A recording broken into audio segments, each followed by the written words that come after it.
গল্পটি আরও ভালোভাবে উপভোগ করার জন্য হেডফোন ব্যবহার করুন।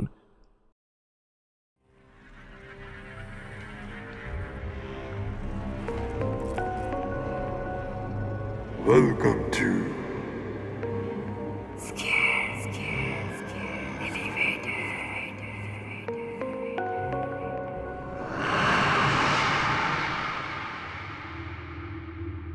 প্রথমে আপনাদের ধন্যবাদ জানাই আমাদের এই উদ্যোগে পাশে থাকার জন্য। আজ আপনাদের জন্য রয়েছে আরও একটি গ্রাম বাংলার ভূতের গল্প।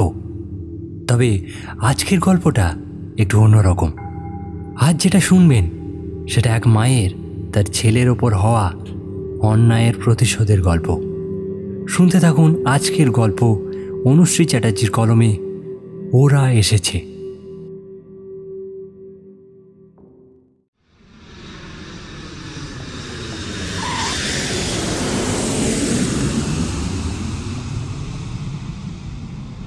এয়ারপোর্ট থেকে বেরিয়েই হাত ঘড়িটায় একবার সময়টা দেখে নিল তনিমা। দুপুর 2:30। প্লেন তাহলে ঠিকঠাক সময়তেই ল্যান্ড করেছে। এদিক ওদিক তাকিয়েও সৌরভকে দেখতে না পেয়ে কিছুটা বিরক্ত হয়েই ভ্রু কঞ্চিত করে দাঁড়িয়ে রইল তনিমা। সেই যে পিসায়ের ফোনটা রিসিভ করে কথা বলতে লেগে গেল, ব্যাস আর কোনো পাত্তা নেই। কোথায় যে গেল? আর বিতানটাও তেমনি হয়েছে, পাপার সাথে সাথেই যেতে হবে। কিছুক্ষণ এদিক ওদিক তাকিয়ে কাঁধে ঝোলানো ভ্যানিটি ব্যাগটা থেকে মোবাইলটা বের করে সৌরভকে একটা কল করলো তনিমা। আর সঙ্গে সঙ্গেই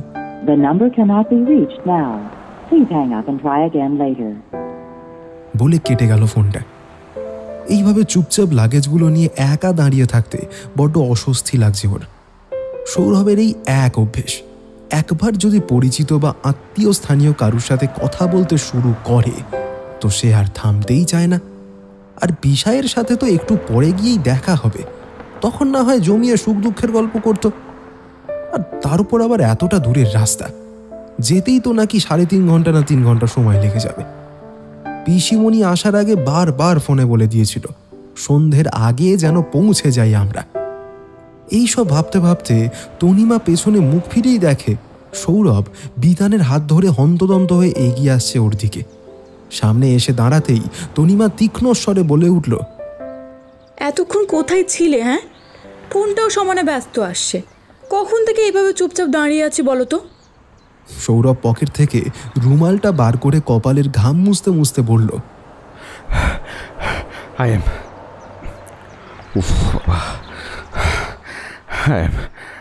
am really sorry Tanu, please রাগ করো না। পিসাই ফোন করে বললো আমাদের জন্য নাকি গাড়ি পাঠিয়ে দিয়েছে। আমি তো জানতাম না, তা সেই ড্রাইভারকে খুঁজতে খুঁজতে এত দেরি হয়ে গেল। আমি তাকে চিনি বলো? ফোনে বললো তার নাম নাকি সন্তু, মাঝ বয়সে একজন বেঁটে খাটো লোক, গায়ের রং ফর্সা, মাথার সামনে একটু টাক আছে, নীল রঙের গেঞ্জি পরে নাকি এয়ারপোর্টের বাইরেই দাঁড়িয়ে থাকবে। তা পিসের এই মৌখিক বিবরণের উপর ভিত্তি করে লোকটাকে খুঁজতে একটু তো সময় লাগবেই বলো। তার উপর আবার মোবাইল ফোনও নেই ড্রাইভারের কাছে। সত্যি আজকালকার দিনে এমন আজব লোকও আছে কয়েকজন, বুঝলে? তা সেই মহান ব্যক্তিকে কি খুঁজে পাওয়া গেছে, নাকি আমরা এখানেই দাঁড়িয়ে অপেক্ষা করব? অত রাগ করছো কেন? পেয়েছি। যদিও রাখলে তোমাকে ভারী মিষ্টি লাগে। যাকে না এবার চলো, এমনিতেই অনেক দেরি হয়ে গেছে। তুমি ছোটো ব্যাগ দুটো নাও আর আমি ট্রলিটা নিয়ে এগোচ্ছি। এই বিধান এদিকে আয়। এই একদম দুষ্টুমি নয় কিন্তু, মামামের হাত ধরে এসো। গাড়িতে সব লাগেজগুলো ঠিকঠাক করে তুলে দিয়ে সৌরভ ড্রাইভারের পাশের সিটে গিয়ে বসে। তনিমা বিতানকে নিয়ে পেছনে। ড্রাইভারকে গাড়ি ছাড়তে বলে দিয়ে তনিমার কাছ থেকে জলের বোতলটা নিয়ে গলাটা একটু ভিজিয়ে নেয় সৌরভ। ঘুরে ঘুরে গলা একেবারে শুকিয়ে গেছে, তবুও গাড়ির খোলা জানলা দিয়ে বাইরের দিকে তাকিয়ে একটা অদ্ভুত তৃপ্তি অনুভূত হচ্ছে তার। আজ 7 বছর পরে ও কলকাতায় নিজের চেনা জায়গায় পা রেখে বড্ড আবেগপ্রবণ হয়ে পড়েছে সৌরভ। আসলে বাঙালি পৃথিবীর যে প্রান্তেই থাকুক না কেন, কলকাতার জন্য তার মন ছটফট করবেই। বোম্বেতে থেকেও এই জন্য মন পোষায় না, সব থেকেও কি যেন একটা নেই মনে হয়। সৌরভ পেছনে ফিরে দেখে তনিমা বিতানকে কোলের মধ্যে টেনে মুগ্ধ দৃষ্টিতে চেয়ে দেখছে বাইরের দিকে। তনিমার এই প্রথম কলকাতায় আসা। শরীরে বাঙালি রক্ত থাকলেও ওর জন্ম, বেড়ে ওঠা, স্কুল, কলেজ, বিশ্ববিদ্যালয়, এমনকি ওদের বিয়েটাও বোম্বেতেই হয়েছিল। সৌরভ আর তনিমা দুজনেই আত্মীয় স্বজনের বেশিরভাগই উপস্থিত ছিল মুম্বাইয়ের ওদের বিয়ের অনুষ্ঠানে। কয়েকজন আসতে পারেনি বয়সোচিত অসুস্থতার কারণে। তবে তনিমাকে দেখে কিন্তু কারোরই বোঝার সাধ্য নেই যে বঙ্গদেশের সাথে ওর বাহ্যিক যোগসূত্রটা নেই। আচ্ছা আচ্ছা বাঙালি হার মেনে যাবে ওর বাংলা বলার দক্ষতার ওপরে। সৌরভ মুচকি হেসে হাত বাড়িয়ে বিতানের গালটা একটু টিপে দিয়ে বলল, কি রে, কি এত দেখছিস মামামের কোলে বসে মন দিয়ে? তনিমা জানলার দিকে মুখ ফিরিয়ে উচ্ছ্বসিত গলায় বলে, এই দেখো কেমন পুজো পুজো গন্ধ ভেসে বেড়াচ্ছে না কলকাতায় আনাচে কানাচে। সত্যি দুর্গাপুজোয় কলকাতায় না থাকলে এসব বোঝাই যায় না। আমার যে কি ভালো লাগছে না কি বলবো। তার উপর এবার নিজেদের বাড়ির পুজো অ্যাটেন্ড করতে যাচ্ছি। New place, new rituals. I am so excited Sourav. Bitan মায়ের কোল থেকে উঠে এসে পাপার গলাটা জড়িয়ে ধরে বলল, আমরা কখন মা দুর্গাকে দেখবো পাপাই? এই তো বাবা, আর একটু পরেই আমরা চলে যাব। তখন তুমি নিজে গিয়ে মা দুর্গাকে দেখবে। এখন চুপটি করে বসো মামামের কাছে। ছেলের দিক থেকে মুখ ফিরিয়ে নিয়ে সামনের দিকে তাকিয়ে কিছুক্ষণ চুপ করে থাকে সৌরভ। তারপরে একটা দীর্ঘশ্বাস ফেলে বলে, তনু, আমরা যেখানে যাচ্ছি সেই জায়গা, সেই বাড়ি, সেখানকার আভিজাত্য তোমার কাছে যেমন একেবারে নতুন, তেমন আমারও কিন্তু তাদের সাথে তেমন পরিচিতি নেই। বহুদিন পূর্বের সাক্ষাৎ বেশ আবছা হয়ে এসেছে এখন স্মৃতির আঙিনায়। তাই এবার আবার 20 বছর পর নতুন করে সবাই যখন উদ্যোগ নিল যে ও বাড়িতে আবার পুজো হবে, তখন কেন জানি না মনটা বড্ড টানলো আসার জন্য। এই জানো তো, একসময় মাধবপুরের ভট্টাচার্য বাড়ির দুর্গাপূজা হতো দেখার মতো। উফ, সে কি আড়ম্বর, কি চাকচিক্য, তোমায় বলে বোঝাতে পারবো না। ঢাক ঢোলের আওয়াজে মুখরিত হয়ে উঠত চারিদিক। বাবার মুখে গল্প শুনেছি যখন দাদু বেঁচে ছিল তখন নাকি আরও আড়ম্বরপূর্ণ হতো। আমার যখন 1 বছর বয়স তখন দাদু মারা গেলেন। ওই ছবিতে দেখেই চিনেছি যে ইনি সেই দাম্ভিক জমিদার সূর্যনারায়ণ ভট্টাচার্য। তো যাই হোক, যা বলছিলাম, ষষ্ঠীর দিন সকালে আমরা মায়ের মুখ দেখতে পেতাম। বাড়ির সুসজ্জিত ঠাকুর দালানে মধ্যমণি তিনি, বেনারসি পরিহিতা, বিবিধ স্বর্ণ অলঙ্কারের সুবিধা, অসুর নিধনকারিণী মহামায়া সনাতনী। কি অভূতপূর্ব উজ্জ্বলতা ঠিকরে বেরোচ্ছে মায়ের ত্রিনয়ন থেকে। মা কাকিমারা সবাই একযোগে শঙ্করধ্বনি, উলুধ্বনি দিয়ে যেন ঘরের মেয়েকেই বরণ করে ঘরে তুলছে। সে এক অন্যরকম ব্যাপার, ভাবলেই গায়ে কাঁটা দেয়। পুজোর এই 4 দিন গ্রামের সকলের পাত পড়তো আমাদের বাড়িতে। আয়োজন কেমন হতো তাহলে বুঝতেই পারছো। আমাদের তো ওই কদিন আনন্দের শেষ ছিল না। পড়াশোনা নেই, শুধু ছোটাছুটি আর খেলাধুলা। তখন ছোট ছিলাম, কিছু বুঝতাম না। এখন বুঝতে পারি জমিদারি আভিজাত্য ধরে রাখা এত সহজ নয়। আমার বেশ মনে আছে, শেষ যেবার পুজোতে গিয়েছিলাম তখন আমি ক্লাস 5-এ পড়ি। সেবার বাবা অফিসে বলে কদিন বেশি ছুটি নিয়েছিল। আমরা 1 সপ্তাহ আগে চলে গিয়েছিলাম। বড় জেঠুরা, কাকাইরা, পিসিমণি, বড়দি, নতুন দাদা সবাই এসেছিল সেই বছর। ওই শেষ যাওয়া, সেই বছরই তো।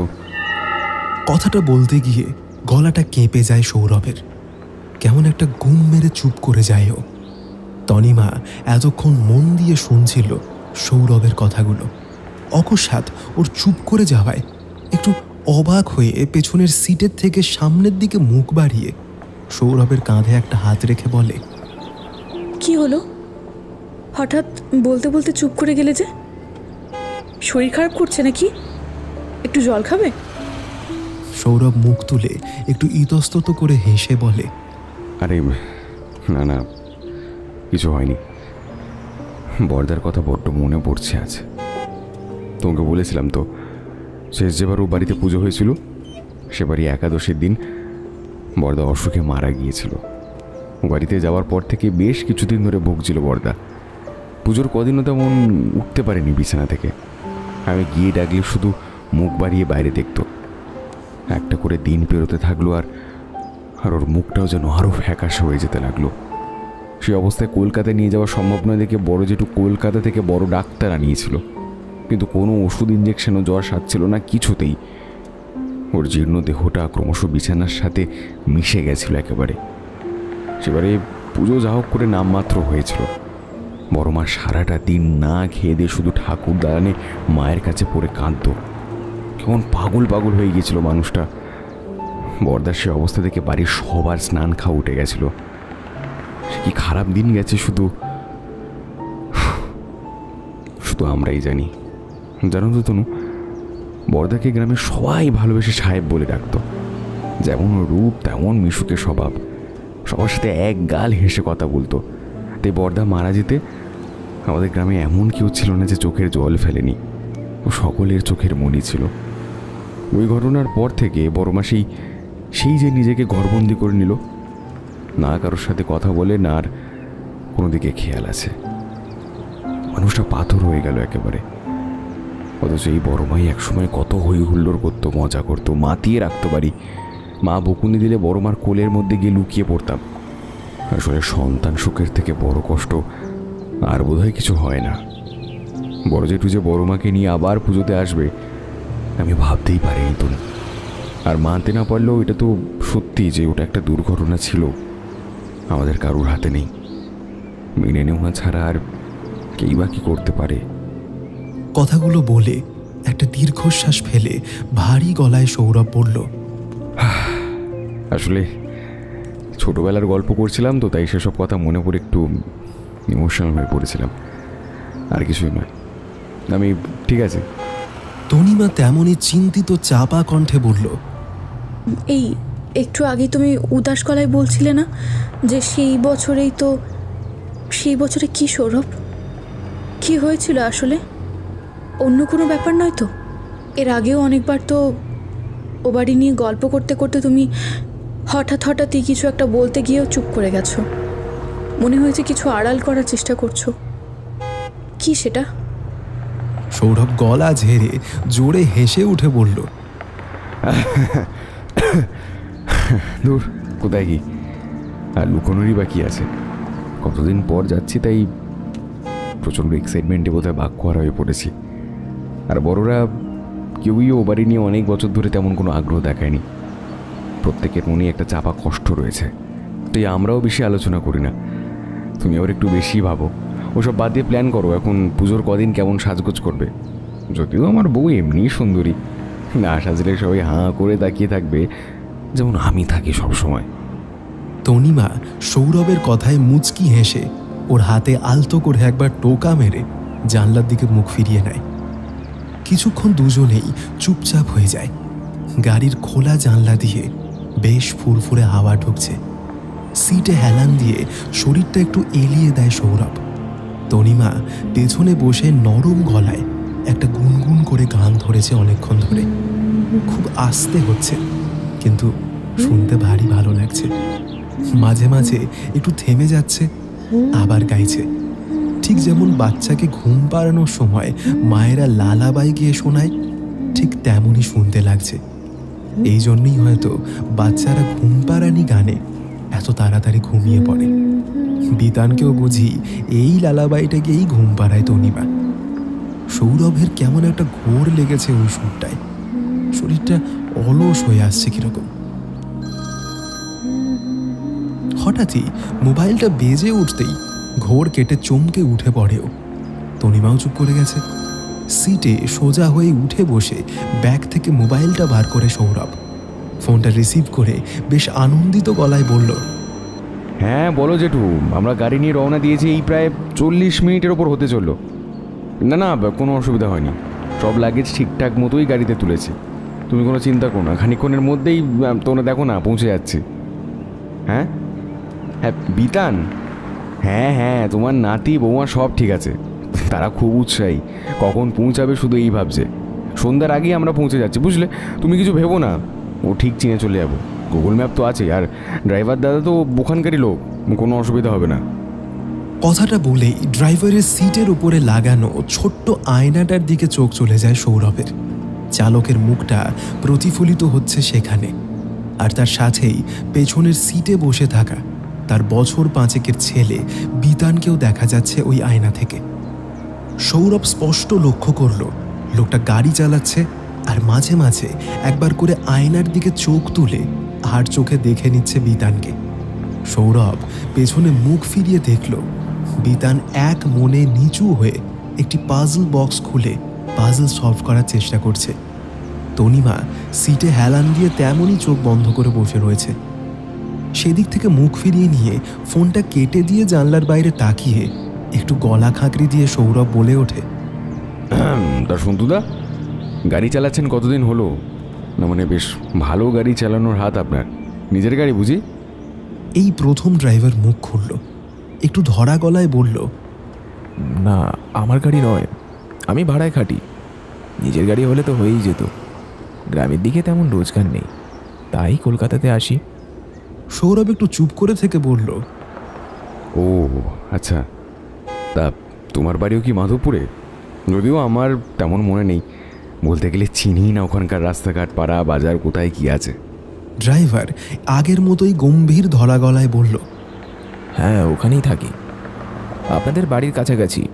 কিছু মনে করবেন না, তাই এতদিন তো ভুতুড়ে হানাবাড়ির মতো হয়ে পড়েছিল আপনাদের এই স্বাদের জমিদার বাড়ি। এত বছর পর আবার আসতে গেলেন কেন সকলে? কি দরকার? ঠিকই তো ছিল। আবার এতদিন পর দুর্গা পূজা কেন? আর এলেন তো এলেন, ছেলেটাকেও সাথে নিয়ে আসতে হলো। সৌরভ অবাক হয়ে তাকিয়ে থাকে তার মুখের দিকে। এই অপরিচিত লোকটার এমন অযাচিতভাবে তাদের বাড়ির ব্যক্তিগত ব্যাপারে ঢুকতে যাওয়ায় ওর সর্বাঙ্গ রাগে জ্বলে ওঠে। মনে মনে ভাবে, কে ওকে এত বড় সাহস দিয়েছে তাদের বাড়ির সম্পর্কে এই ধরনের মন্তব্য করার? যাদের সম্পত্তি, যাদের জমিদারি, তারা বুঝবে কখন কি করবে। একজন বাইরের লোক বলার কে? নাকি ড্রাইভার লোকটি জানে আসলে কেন সবাই এই বাড়িটাকে পরিত্যক্ত করে রেখে চলে গিয়েছিল? হয়তো লোক মুখে শুনেছে, রটেছিল তো অনেক কথাই। ঘাড় ঘুরিয়ে তনিমার মুখের দিকে একবার তাকায় সৌরভ। কিছুটা কৌতূহল আর অপ্রসন্নতা মুখে ফুটে উঠেছে ওর হাবভাবে। নিজের মনের ভেতরে জাগ্রত ক্রোধকে কোনো মতে প্রশমিত করে একটু কাষ্ঠ হাসি হেসে সৌরভ বলে, আসলে সবাই যে যার কাজের সূত্রে বাইরে চলে গেছে, ছড়িয়ে ছিটিয়ে পড়েছে। সময়ের বড্ড অভাব হয়ে পড়েছে সকলেরই।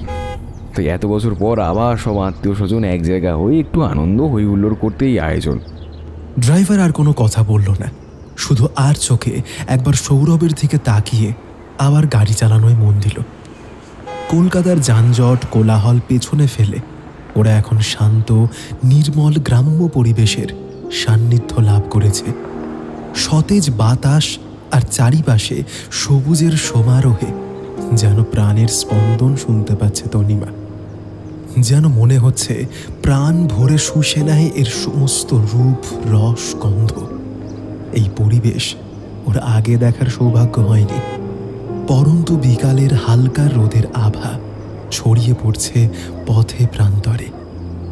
তনিমা জানলা দিয়ে মুখ বাড়িয়ে দেখল পশ্চিম আকাশে তখন কাঁচা সোনার মতো অপূর্ব ঔজ্জ্বল্যতা ঠিকরে বেরোচ্ছে।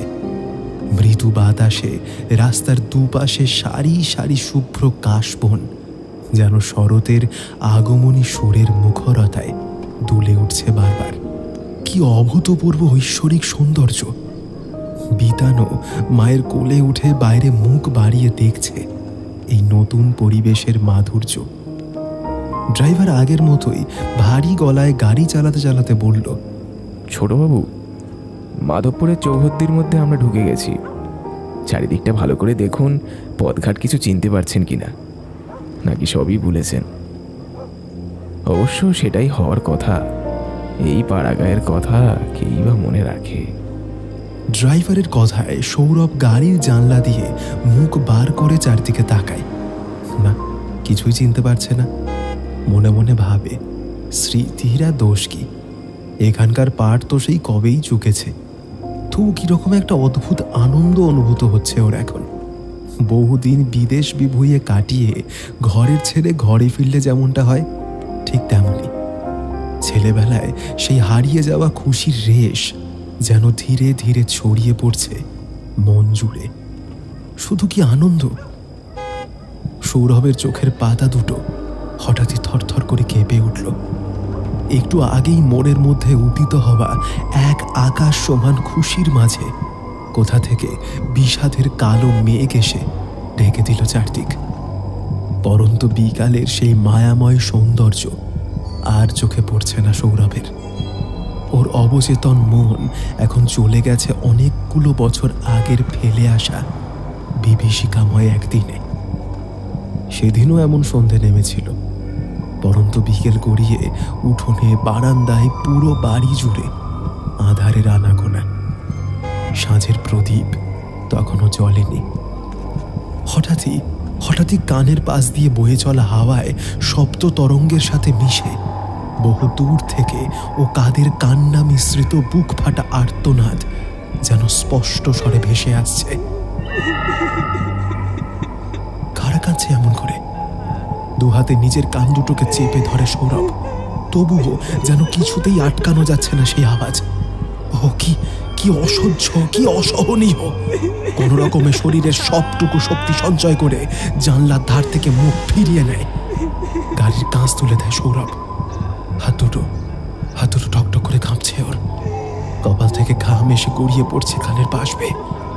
নিঃশ্বাস প্রশ্বাসের গতি দ্রুত হয়ে উঠছে এখন। গলা হাঁ করে জোরে জোরে শ্বাস নিচ্ছে সৌরভ। এই কেমন অনুভূতি হলো ওর? এতগুলো বছরে যা স্মৃতির অতলে চাপা পড়ে গেছে তা আজ কেন মনে ভেসে উকি দিচ্ছে ওর। ছোটবাবু, শরীর গতি সব ঠিক আছে তো? কিছু হলো নাকি? ড্রাইভারের গম্ভীর গলার আওয়াজে চমকে উঠে পাশে তাকায় সৌরভ। তারপরে দ্রুত ঘাড় ঘুরিয়ে পেছনে তাকিয়ে দেখে তনিমা বিতানকে কোলের মধ্যে টেনে নিয়ে সিটে হেলান দিয়ে ঘুমিয়ে রয়েছে। ক্লান্তির ছাপ ফুটে উঠেছে ওদের ঘুমন্ত মুখের উপরে। সৌরভ যেন এতক্ষণে ভুলেই গিয়েছিল ওর বর্তমানকে। অতীতের চোরাবালিতে ডুবে যাচ্ছিল ক্রমশ।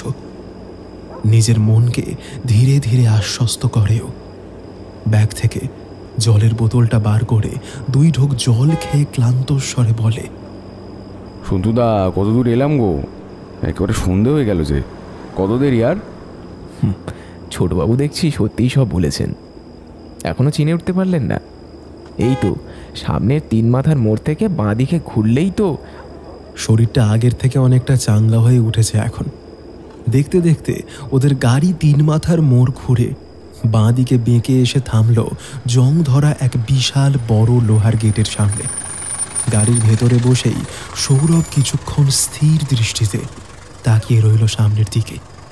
অযত্নে, অনাদরে, ক্ষয়ে মলিন হয়ে গিয়েও কেমন স্বমহিমায় দাঁড়িয়ে রয়েছে তাদের পুরনো জমিদার বাড়ি।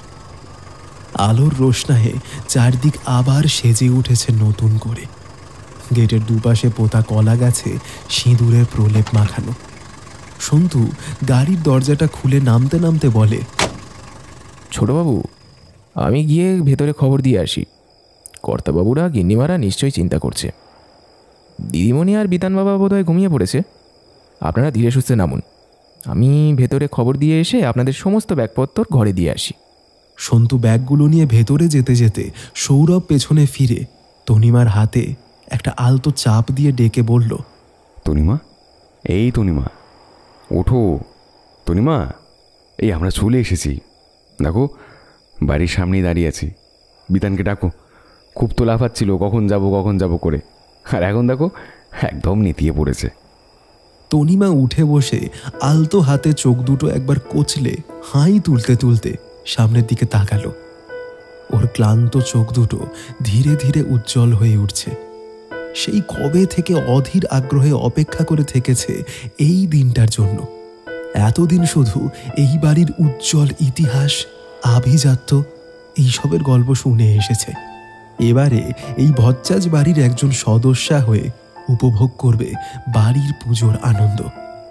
ওর কোলের মধ্যে ঘুমিয়ে থাকা বিতানের কপালে আলতো করে একটা চুমু খেয়ে নরম গলায় তনিমা বলল, বিতান, ওঠ, দেখ আমরা চলে এসেছি। আমার সোনা বাবা, আর ঘুমোই না, চলো ওঠো। মা দুর্গাকে দেখবি না? সিংহ মশাইয়ের পিঠে চেপে কেমন বসে আছে। তুই যদি এখন ঘুম থেকে না উঠিস তাহলে হালুম করে এসে ধরবে কিন্তু। বিতান একটু কাঁদো কাঁদো মুখ করে মায়ের কোল ছেড়ে উঠে বসল। ওরা গাড়ি থেকে নামতে না নামতেই বাড়ির ভেতর থেকে সবাই বেরিয়ে এসেছে সদর দরজার সামনে। সৌরভকে দেখে অবিনাশবাবু দৌড়ে এসে ওকে বুকে জড়িয়ে ধরে কাঁদতে কাঁদতে বলল, সৌরভ এসেছিস? কখন থেকে পথে বসে আছি রে তোদের জন্য। বড় জেঠুর কথা একটিবারও মনে পড়ে না বল? দেখ দেখ আমাদের সেই বাড়ি আবার কেমন সেজে উঠেছে, আলোয় আলোয় একেবারে ঝলমল করছে। ওই দেখ সবাই দাঁড়িয়ে রয়েছে তোরা আসবি বলে, শুধু শুধু একজন নেই।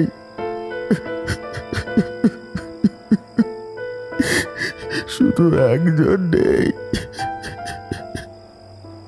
কথাটা বলে তিনি সৌরভের কাঁধে মাথা রেখে হাউ হাউ করে কেঁদে উঠলেন। বাড়ির সকলেই অধোবদনে দাঁড়িয়ে কেউ বা অন্যদিকে মুখ লুকিয়ে চোখের জল মুছছে। ঘুম জড়ানো বিতানের ক্লান্ত শরীরটাকে কোলে নিয়ে তনিমা কিছুটা দূরে দাঁড়িয়ে রয়েছে। এমন পরিস্থিতিতে ও যে কি বলবে তা বুঝে উঠতে পারছে না।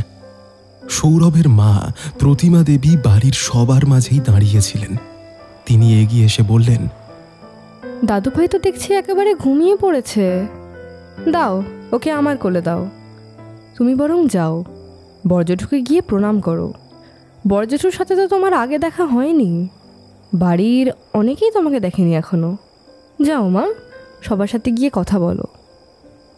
তনিমা বিতানকে প্রতিমা দেবীর কোলে দিয়ে বাড়ির বড়দের প্রণাম করল।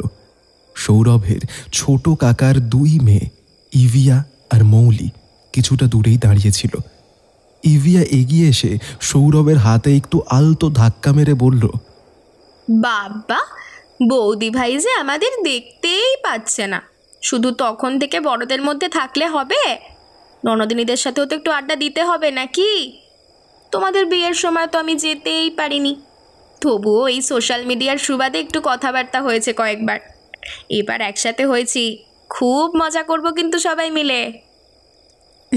সে আর বলতে, কত দিন থেকে প্ল্যান করেছি জানো আসার জন্য। I am very very excited. যে কটা দিন আছি জমিয়ে খাওয়া দাওয়া করবো আর চুটিয়ে মজা করব সবাই মিলে। মৌলি অস্থির হয়ে বলে ওঠে, আচ্ছা আচ্ছা, অনেক হয়েছে, এবার ভিতরে চলো। দিদি ভাই তুইও না, সব গল্প কি আজ রাতেই বাড়ির বাইরে দাঁড়িয়ে সেরে নিবি নাকি? ছোটদা বৌদি ভাই দুজনেই খুব টায়ার্ড। ওই দেখ পিতানটাও কেমন মেজমার কোলে ঘুমিয়ে পড়েছে। চলো ভিতরে চলো সবাই। এই ছোটদা চল, ফ্রেশ হয়ে খেয়ে দিয়ে একটু রেস্ট নিবি আগে। সদর পেরিয়ে বাড়ির প্রধান দরজা দিয়ে ভেতরে ঢুকে তনিমা অবাক হয়ে দাঁড়িয়ে যায়। কি বিশাল পরিধি নিয়ে ছড়িয়ে আছে এই জমিদার বাড়ি। বাঁধানো উঠোনের মাঝখানে অবস্থিত ঠাকুর দালানের ভেতরে ঝাড়বাতির উজ্জ্বল শুভ্র আলোয় ঝলমলে হয়ে উঠেছে জায়গাটা। আলোর রোশনাইতে চারদিক যেন ভরে উঠেছে। তনিমা বিশ্বাসই করতে পারছে না যে এই বাড়িতে এতগুলো বছর ধরে অযত্নে অবহেলায় বন্ধ হয়ে পড়েছিল। উঠোনের অন্য প্রান্তে বারান্দার উপর থেকে দাঁড়িয়ে নিষ্পলক দৃষ্টিতে ও তাকিয়ে রয়েছে দালানের ভেতরে অধিষ্ঠিতা মহিষাসুর মর্দিনী মহামায়ার মুখের দিকে। মায়ের সে অপরূপ স্নিগ্ধ দিব্য দৃষ্টি যেন দূর থেকে মিশে যাচ্ছে ওর চোখের গভীরতায়। 4 ছেলে মেয়ে নিয়ে ঘর আলো করে রয়েছে মা। পরনে লাল বেনারসি, মাথায় মুকুট থেকে শুরু করে পায়ের নুপুর অবধি প্রত্যেকটি অঙ্গ স্বর্ণ অলঙ্কারে ভূষিতা। রাজ রাজেশ্বরী ভুবন ভোলানো মোহিনী রূপের দিকে তাকিয়ে তনিমার মনে হলো সৌরভের মুখে এতদিন যা শুনেছে, সত্যি এই সৌন্দর্য তার থেকে বেশি বই কম নয়। পথের ক্লান্তি যেন নিমেষে দূর হয়ে গেল তনিমার। সৌরভ তনিমার পাশে এসে দাঁড়িয়ে বলল, কি আমার কথা মিলে যাচ্ছে তো? চোখ তো স্থির হয়ে গেছে একেবারে। আমাদের বাড়ির একমাত্র পুত্রবধূ তুমি। এতগুলো বছর পর বাড়ির লক্ষ্মীর পা পড়েছে বাড়িতে, তাই তো চারিদিক এমন আলোয় আলোয় ভরে উঠেছে। বন্ধ জমিদার বাড়ির অন্দরে অন্ধকার সব কেটে গেছে। আমার দাদা মশাইয়ের বাবা জমিদার হরিনারায়ণ ভট্টাচার্য এর সময় থেকে এই পুজো হয়ে আসছে। তাহলে বুঝতেই পারছো মা, এই আয়োজন আজকের নয়। তবে কি জানো, এই রৌদ্র ঝলমলে নীল আকাশেও কখনো কখনো হঠাৎ করে কোথা থেকে না জানি অমঙ্গলের কালো কুটির মেঘ এসে ঘনীভূত হয়, অন্ধকারচ্ছন্ন হয়ে যায় চারিদিক। এ বাড়ির ওপরেও এমন অশুভ ছায়া পড়েছিল, তাই তো পুজো বন্ধ হয়ে গিয়েছিল এত বছর। এ বাড়ি ফাঁকা রেখে আমরা চলে যেতে বাধ্য হয়েছিলাম, কিন্তু আবার সব আগের মতো হয়ে গেছে মায়ের আশীর্বাদে। মাগো, কি যে আনন্দ হচ্ছে রে মা, তা আমি বলে বোঝাতে পারবো না। প্রতিমা দেবী বিতানকে কোলে নিয়ে পিছনে দাঁড়িয়েছিলেন। সঞ্জীবন বাবুর কথা শেষ হতেই চাপা স্বরে বললেন, সব ঠিক হয়েছে না ছাই? এখানে না আসলে যেন হচ্ছিল না। এতগুলো বছর তো পুজো বন্ধ হয়েছিল, তাতে কি এমন ক্ষতিটা হয়েছে? সবাই আবার হুজুগে বেঁধে উঠেছে। আমার ছেলেটাও হয়েছে তেমন। এত করে বললাম আসার দরকার নেই, কিন্তু না, কে শোনে কার কথা? সব বেশি বেশি বুঝে গেছে। যে যার মর্জিতে চলছে, চলো কে যাক, যার যা মনে হচ্ছে তাই করুক, চলুক, আর আমি কিচ্ছুটি বলবো না। সঞ্জীবন বাবু একটু বিরক্ত হয়ে স্ত্রীকে থামিয়ে দিয়ে বললেন, প্রতিমা, চুপ করো না একটু। কি হচ্ছে এটা? কি সুবায়ন আর ছোট বৌমা এদিকেই আসছে, কি ভাববেটা কি শুনলে? চুপ করো একদম। বৌমা চলো, দালানে গিয়ে মাকে প্রণাম করবে। চলো প্রতিমা, তুমি দাদুভাইকে নিয়ে এসো। প্রতিমা দেবী আরও কিছু বলতে গিয়েও চুপ করে গিয়ে অসন্তুষ্ট মুখে বিতানকে কোলে জড়িয়ে নিয়ে দালানের দিকে এগোলেন। উঠোন পেরিয়ে দালানে উঠতেই সামনে দুখানা বড় বড় থাম। তার অনেক জায়গায় সিমেন্ট বালি খসে পড়ে গিয়ে গর্ত হয়ে গিয়েছে। উজ্জ্বল লাল রং ম্লান হয়ে গিয়ে কেমন ফ্যাকাশে হয়ে এসেছে এখন। তবুও থাম দুটো ভঙ্গুর অবস্থাতেও কেমন স্থির হয়ে দাঁড়িয়ে রয়েছে, অতীতে ফেলে আসা কোনো দিনের সাক্ষী হয়ে। ওরা দালানে উঠে ঠাকুরের সামনে গিয়ে দাঁড়াতেই বিতান প্রতিমা দেবীর কোল থেকে নেমে দৌড়ে গিয়ে তনিমার পাশে গিয়ে দাঁড়িয়ে সামনের দিকে আঙুল দেখিয়ে আদো আদো গলায় বলল, মাম্মাম, এতগুলো হ্যান্ড মাদুক্কার। আঙুল তুলে 1 2 করে গুনে গুনে শেষে গালে হাত দিয়ে চোখ বড় বড় করে বলল, 10 হ্যান্ডস। আমার মাদুকা 10 হ্যান্ডস, আর আমার তো 2 হ্যান্ডস। বিতানের কথাগুলো শেষ হতেই পেছন থেকে উচ্ছ্বসিত পুরুষ কণ্ঠে হো হো করে হেসে উঠে কেউ বলল, একদম ঠিক বলেছ দাদা, মা দুর্গার 10-10টা হাত, কিন্তু তোমার যে মাত্র 2টো। এ যে ভারী অন্যায় হলো আমার দাদানের সাথে, নট ফেয়ার। কিন্তু তুমি যদি আর দুষ্টমি না করো, মামের সব কথা শোনো, গুড বয় হও, তাহলে কিন্তু তোমারও এমন মা দুর্গার মতো 10টা হাত থাকবে। আর আমার বিতান দাদুভাই বদমা শ্বশুরকে দুম দুম করে মারবে। আর যদি মামের কথা না শোনা হয়, তাহলে ওই যে সিংহ মামা এসে একেবারে হালুম করে গিলে নেবে। কি বিতান, কি করবে তাহলে? কথা শুনবে তো? বিতান এতক্ষণ চুপচাপ দাঁড়িয়ে কথাগুলো শুনছিল। এবার একটু ভয় পেয়ে কাঁদো কাঁদো মুখ করে তনিমার পেছনে এসে লুকিয়ে পড়ল। সৌরভ দালানের ওপাশেই দাঁড়িয়ে দাঁড়িয়ে সবটা দেখছিল এতক্ষণ। এবারে হাসি মুখে এগিয়ে এসে বলল, বড় পিসাই, তাই ভাবছি এতক্ষণ বাড়িটা এমন নিস্তব্ধ লাগছে কেন? এমন প্রাণ খোলা হাসি না থাকলে কি আর পুজো জমে? আর এই হাসি, এমন বাজখাই গলার আওয়াজ বড় পিসাই ছাড়া আর কারোর হতে পারে না। এইবার বাড়িটা বেশ জমজম করছে, বুঝলে তো? বলছিস তাহলে এই বিভূতি মুকুট যে তবে একেবারে ফুরিয়ে যায়নি, কি বলিস? ভেতরের সিংহটা কিন্তু এখনো বেশ ভালোই গর্জন করে। আর তো কটা দিন হয়তো বাঁচবো বল। তা এই যে কদিন বাঁচি, এই সকলের সাথে একটু হেসে খেলেই কাটিয়ে যায়। আর কি, জীবনের কি কোনো নিশ্চয়তা আছে তুই বল? না না, এসব সিরিয়াস কথাবার্তা পুজোর দিনে কিন্তু একদমই ভালো লাগে না। তাও আর তোমার মুখ থেকে, বড় পিসাই। কদিন আছি এখানে, সবাই মিলে হুই হুই করে কাটাবো কোথায়? তারপর তো আবার ফিরে গিয়ে সেই একঘেয়ে লাইফস্টাইল, অফিস, কাজ আর বাড়ি। ব্যাস। তনিমা এগিয়ে এসে বিভূতিবাবুর পায়ে হাত দিয়ে প্রণাম করে বলল, সৌরভ একদম ঠিক কথাই বলেছে পিসাই। এখানে আসা নিয়ে ওর থেকেও বেশি আমি এক্সাইটেড ছিলাম। কি যে ভালো লাগছে না এখন। বাড়ির পুজোয় থাকার সৌভাগ্য তো আগে কখনো হয়নি, ফিলও করতে পারিনি জিনিসটা। আপনারা সবাই আছেন, পুজোটা একেবারে জমে যাবে। কিন্তু পিসিমণিকে তো দেখছি না, পিসিমণি কোথায়? সৌরভ একবার এদিক ওদিক তাকিয়ে জিজ্ঞাসু গলায় বলল, হ্যাঁ তাই তো, এতক্ষণ তো খেয়াল করিনি। পিসাই, পিসিমণি কি কোথাও বেরিয়েছে নাকি? বাড়ি থাকলে তো এতক্ষণে হাঁক ডাক শুরু করে দিত। বিভূতিবাবু একটু গলা খাটো করে বললেন, আহা, অত ব্যস্ত হচ্ছ কেন? তোমার পিসিমণি বাড়িতেই আছে, ওপরে রয়েছে। তোমার মা, ছোট কাকিমা, পিসিমণি মানে মহিলা মহলের প্রধান স্তম্ভরা সবই সেখানে। তোমাদের থাকার ঘরটা একটু গোছ গাছ করে সাজিয়ে গুছিয়ে দিচ্ছে। যতই হোক, বাড়ির লক্ষ্মী বাড়িতে প্রথমবার এসেছে। দেখো, এই বাড়িতে তোমাদের যুগলের প্রথম রজনী যেন অতি সুমধুর হয়। বিভূতিবাবুর কথাগুলো শেষ হওয়া মাত্রই তনিমার মুখটা আরক্ত হয়ে উঠল। সৌরভও কিছুটা লজ্জা পেয়ে মুখ নামিয়ে হেসে বলল, আরে পিসাই, তুমিও না, কি যে বলো।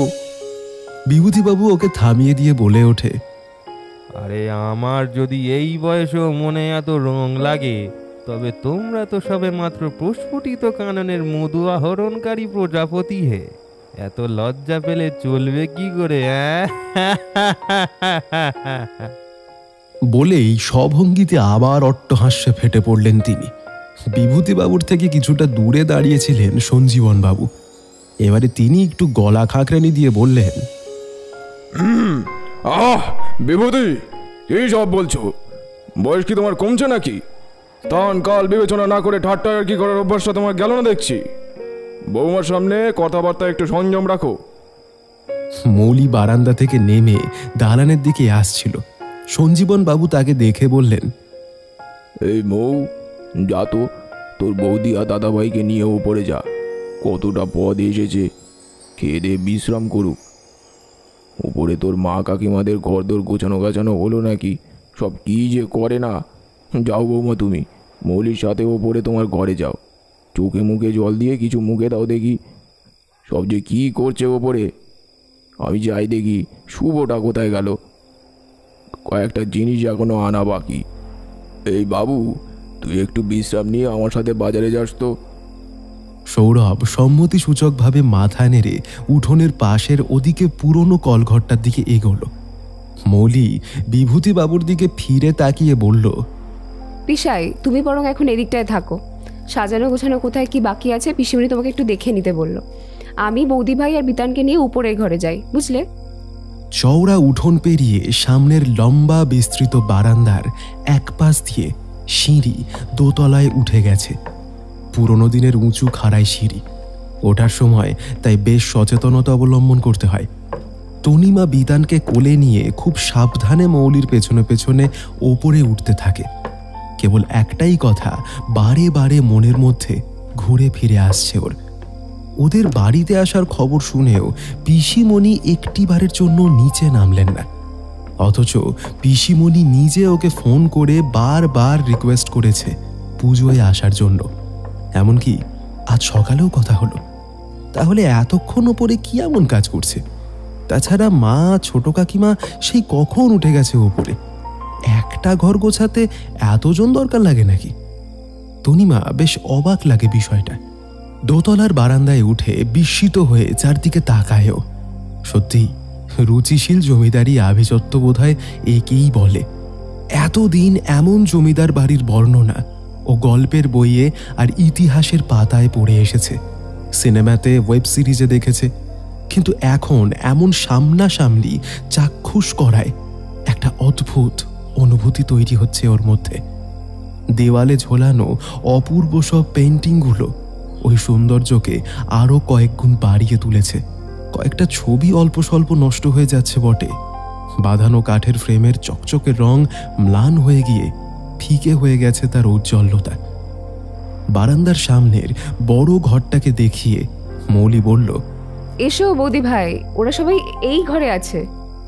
ঘরে ঢুকতেই তনিমার মনে হলো ওর শাশুড়ি মা যেন ওকে দেখে তাড়াতাড়ি করে কিছু একটা লুকোলো বিছানার তোষকের তলায়। চোখে মুখে কেমন যেন একটা থমথমে ভাব, ভারী অদ্ভুত লাগলো ওর। তনিমাকে দেখেই নলিনী দেবী তাড়াতাড়ি বিছানা থেকে নেমে এসে হাসি মুখে বলল, আরে ওই দেখো গো, আমাদের বৌমা চলে এসেছে। সত্যি বাপু, আমরা নিচে যেতে এত দেরি করেছি যে বেচারি না এসে আর কি করবে বলো তো। এসো মা, এসো, বসবে, এসো। নিশ্চয়ই ভাবছিলে যে পিসিমণি কেন এলো না। ওই দেখো নাতিবাবু আবার ঘুমিয়ে গেছে গো একেবারে। আহারে, এতটা পথের ক্লান্তি ছেলে মানুষ আর পারে? কোলে নিয়ে আর বসে দেখো না নতুন বউ। যাও যাও, বিছানায় শুয়ে দাও। নলিনী দেবীর কথা মতো তনিমা বিতানকে বিছানায় শুইয়ে দিতে বলল। কিছু মানে কিছু হয়েছে পিসিমণি? কোনো সিরিয়াস কিছু? না মানে তোমরা কেউই নিচে আসছিলে না তো অনেকক্ষণ থেকে, মানে তাই আমি মৌলির সাথে উঠে এলাম। আমি আসায় কি কোনো মানে অসুবিধা হলো? নলিনী দেবী আবার হেসে উঠে বললেন, ও মা, এ আবার কেমন কথা? এ তো তোমারই ঘর, তাই জন্যই তো এতক্ষণ থেকে পরিষ্কার পরিচ্ছন্ন করা হচ্ছিল। শিবা যদিও করে দিয়ে গেছে, তবুও বুঝতেই তো পারছো, চাকর বাকর কি আর অত যত্ন করে করবে? তার ওপর এতদিন ধরে বন্ধ ছিল, তাই তো আমরা সব ঠিকঠাক দেখে নিচ্ছিলাম। আর তুমি বলছো কিনা অসুবিধা হবে? সত্যি বাপু, তোমার বৌমার কথা শুনলে মেজ বৌদি? আরে বাবা, তোমরা আসবে শুনেই তো আমরা খুব খুশি হয়েছিলুম। তোমার পিসে মশাই তো সমানে বলে চলেছে আশা থেকে, নলিনী এবারের পুজো একেবারে জমজমাট হবে। জানোই তো ওনাকে, কেমন মজার মানুষ। সে যাই হোক, অনেকটা পথ এসেছো, চোখে মুখে জল দিয়ে এখন বিশ্রাম নাও। আমরা যাই, দেখি রাতে রান্না বান্নার ব্যবস্থা করি। তোমার জন্য একটু জল মিষ্টি পাঠিয়ে দিই, ততক্ষণে মুখে দাও একটু। ও মেজো বৌদি, ও ছোট বৌদি, চলো সবাই মিলে হাতে হাতে করে নি তাড়াতাড়ি। এসো এসো, আমি নিচে গেলুম। পিসিবনে চলে যাওয়ার পরেই ছোট কাকিমা উঠে নিচে চলে গেলেন। প্রতিমা দেবী তনিমার সামনে এসে দাঁড়িয়ে একটা দীর্ঘশ্বাস ফেলে অসন্তোষের সুরে বললেন, তোমরা তো কেউই আমার কোনো কথা শুনলে না, পুজোতে আসলে। মানে কি আর বলি, যারা নিজেরাই সব জেনে বুঝেও আবার শুরু করছে তাদেরই কোনো হুঁশ নেই। যুগের হাওয়া এসব জিনিস উড়িয়ে দেওয়ার নয়, এ কথা আমি। প্রতিমা দেবীর কথা শেষ হওয়ার আগেই তনিমা বলল, কি উড়িয়ে দেওয়ার নয় মা? আর সব জেনে বুঝেও আবার কি শুরু মানে? আমি কিছু বুঝতে পারছি না। প্রতিমা দেবী বিষয়টা এড়িয়ে যাওয়ার ভান করে আমতা আমতা করে বলল, ও কিছু না, আসলে এই পুজো বন্ধ হওয়ার পিছনে তো একটা দুঃখের স্মৃতি জড়িয়ে আছে, তাই বললাম। সে তো বাবুর কাছে শুনেছো সবই। আমি যাই আসলে, বুঝলে তো। যেতে গিয়েও দরজার কাছে থমকে দাঁড়িয়ে পড়ল প্রতিমা দেবী। ঘুরে দাঁড়িয়ে এদিক ওদিক তাকিয়ে মৃদু চাপা স্বরে বলল, আর শোনো, পশ্চিম দিকের ওই জানলাটা খুলবে না, ওটা যেমন বন্ধ আছে তেমনই থাকবে। তনিমা মুখে কিছু না বলে শুধু একবার বন্ধ জানলাটার দিকে ঘুরে তাকায়, তারপরে সম্মতিসূচকভাবে ঘাড় নাড়ে। ওর মনের মধ্যে কত জিজ্ঞাসা যেন তোলপাড় করে চলেছে। সারাদিনের ক্লান্তির পর ও খেয়ে দিয়ে বিছানায় শুতেই একেবারে ঘুমে আচ্ছন্ন হয়ে পড়ল। ভোরের দিকে একটা হালকা খটখট শব্দে যেন ঘুমটা ভেঙে যায় ওর। তন্দ্রাচ্ছন্নতার মধ্যে বড্ড কানে বাঁধছে শব্দটা। বালিশ থেকে মাথাটা একটু তুলে ঘুম জড়ানো চোখের সামনে তাকাতেই তনিমা দেখে ওদের ঘরের দরজাটা আধখোলা অবস্থায় রয়েছে, আর বারান্দা থেকে আসা মৃদু হাওয়ায় সেটা আলতোভাবে একবার করে দেওয়ালে গিয়ে ধাক্কা খেয়ে আবার ফিরে আসছে। সেই ধাক্কাতেই কাঠের দরজার গায়ে একটা খটখট শব্দ উৎপন্ন হচ্ছে। তনিমা একটু অবাক হয়, কিন্তু যতদূর মনে পড়ছে রাত্রে শোয়ার সময় তো দরজার ভেতর থেকে লক করে দিয়েছিল। তবে পাশে ফিরে সৌরভকে ডাকতে যেতেই সেদিকে তাকিয়ে ধর্মর করে বিছানায় উঠে বসেও। সৌরভ গভীর ঘুমে আচ্ছন্ন, শুধু ওদের দুজনের মাঝখানের বালিশটা ফাঁকা। বিতান নেই, খোলা দরজার দিকে তাকিয়ে তনিমার বুকের ভেতরটা হু হু করে ওঠে। বিতান কি তাহলে বাইরে? আর কিছু ভাবতে পারছে না ও। ঘুমের রেশ এখনো পুরোপুরি কাটেনি। বিদ্যুৎ বেগে সরে গিয়ে হাঁপাতে হাঁপাতে দুহাতে ঝাঁকুনি দিতে থাকে সৌরভকে। সৌরভ, সৌরভ ওঠো, ওঠো না ঘুম থেকে, সৌরভ। নিশ্চিন্ত ঘুমের মাঝে এই আকস্মিক তীব্র ঝাঁকুনিতে চমকে ওঠে সৌরভ। তনিমার মুখের দিকে তাকিয়ে বিস্মিত গলায় বলে, কি হয়েছে তনু? হ্যাঁ, কি হয়েছে? এমন করে ডাকছো কেন? বিতান, বিতান, সৌরভ বিতান ঘরে নেই। সৌরভ বিস্ফারিত চোখে পাশে একবার তাকায়, তারপরে মুখে কিছু না বলে এক প্রকার বিছানা থেকে নেমে দৌড়ে বারান্দায় এসে দাঁড়ায়। উদ্ভ্রান্ত দৃষ্টিতে এদিক ওদিক তাকাতেই তনিমার চোখে আটকে যায় লম্বা বারান্দার একেবারে শেষ প্রান্তে। সৌরভের হাতটা চেপে ধরে তর্জনীর ইশারায় সেদিকে দেখায় তনিমা। বারান্দার এক ধারে চুপটি করে দাঁড়িয়ে উঁচু রেলিংয়ের ফাঁক দিয়ে পশ্চিমের বাগানের দিকে এক দৃষ্টে তাকিয়ে রয়েছে বিতান। ভোরের নরম আলো এসে পড়েছে ওর কোমল মুখের ওপরে। তনিমা দৌড়ে গিয়ে বিতানকে কোলে তুলে নিয়ে বুকের মধ্যে জাপটে ধরে। কোনো এক অজানা ভয় যেন হঠাৎ করে চেপে বসেছে ওর গলার কাছে। কথা বলার শক্তিটাও যেন হারিয়ে ফেলেছে তনিমা। শুধু ছেলেটাকে বুকে চেপে ধরে চোখ দিয়ে অবিরত জল গড়িয়ে পড়তে থাকে ওর গাল বেয়ে। সৌরভ কাছে সরে এসে বিতানের মাথায় হাত রেখে খুব স্বাভাবিক গলায় বলে, বিতান, তুমি পাপাকে মাম্মামকে কিছু না বলে একা একা ঘুম থেকে উঠে কেন বেরিয়ে এসেছো ঘর থেকে? এখন তো তুমি কিছু চেনো না সোনা। যদি হারিয়ে যেতে তখন আমরা আমাদের ছোট্ট বিতানকে কোথায় খুঁজতাম? হ্যাঁ, দেখো মাম্মাম তোমায় ঘুম ভেঙে দেখতে না পেয়ে কত কষ্ট পেয়েছে, কত কাঁদছে। বিতান তো চায় না মাম্মাম কষ্ট পাক, তাই তো? আমার সোনা বাবা আর কোনোদিনও না বলে কোথাও যাবে না, ঠিক আছে?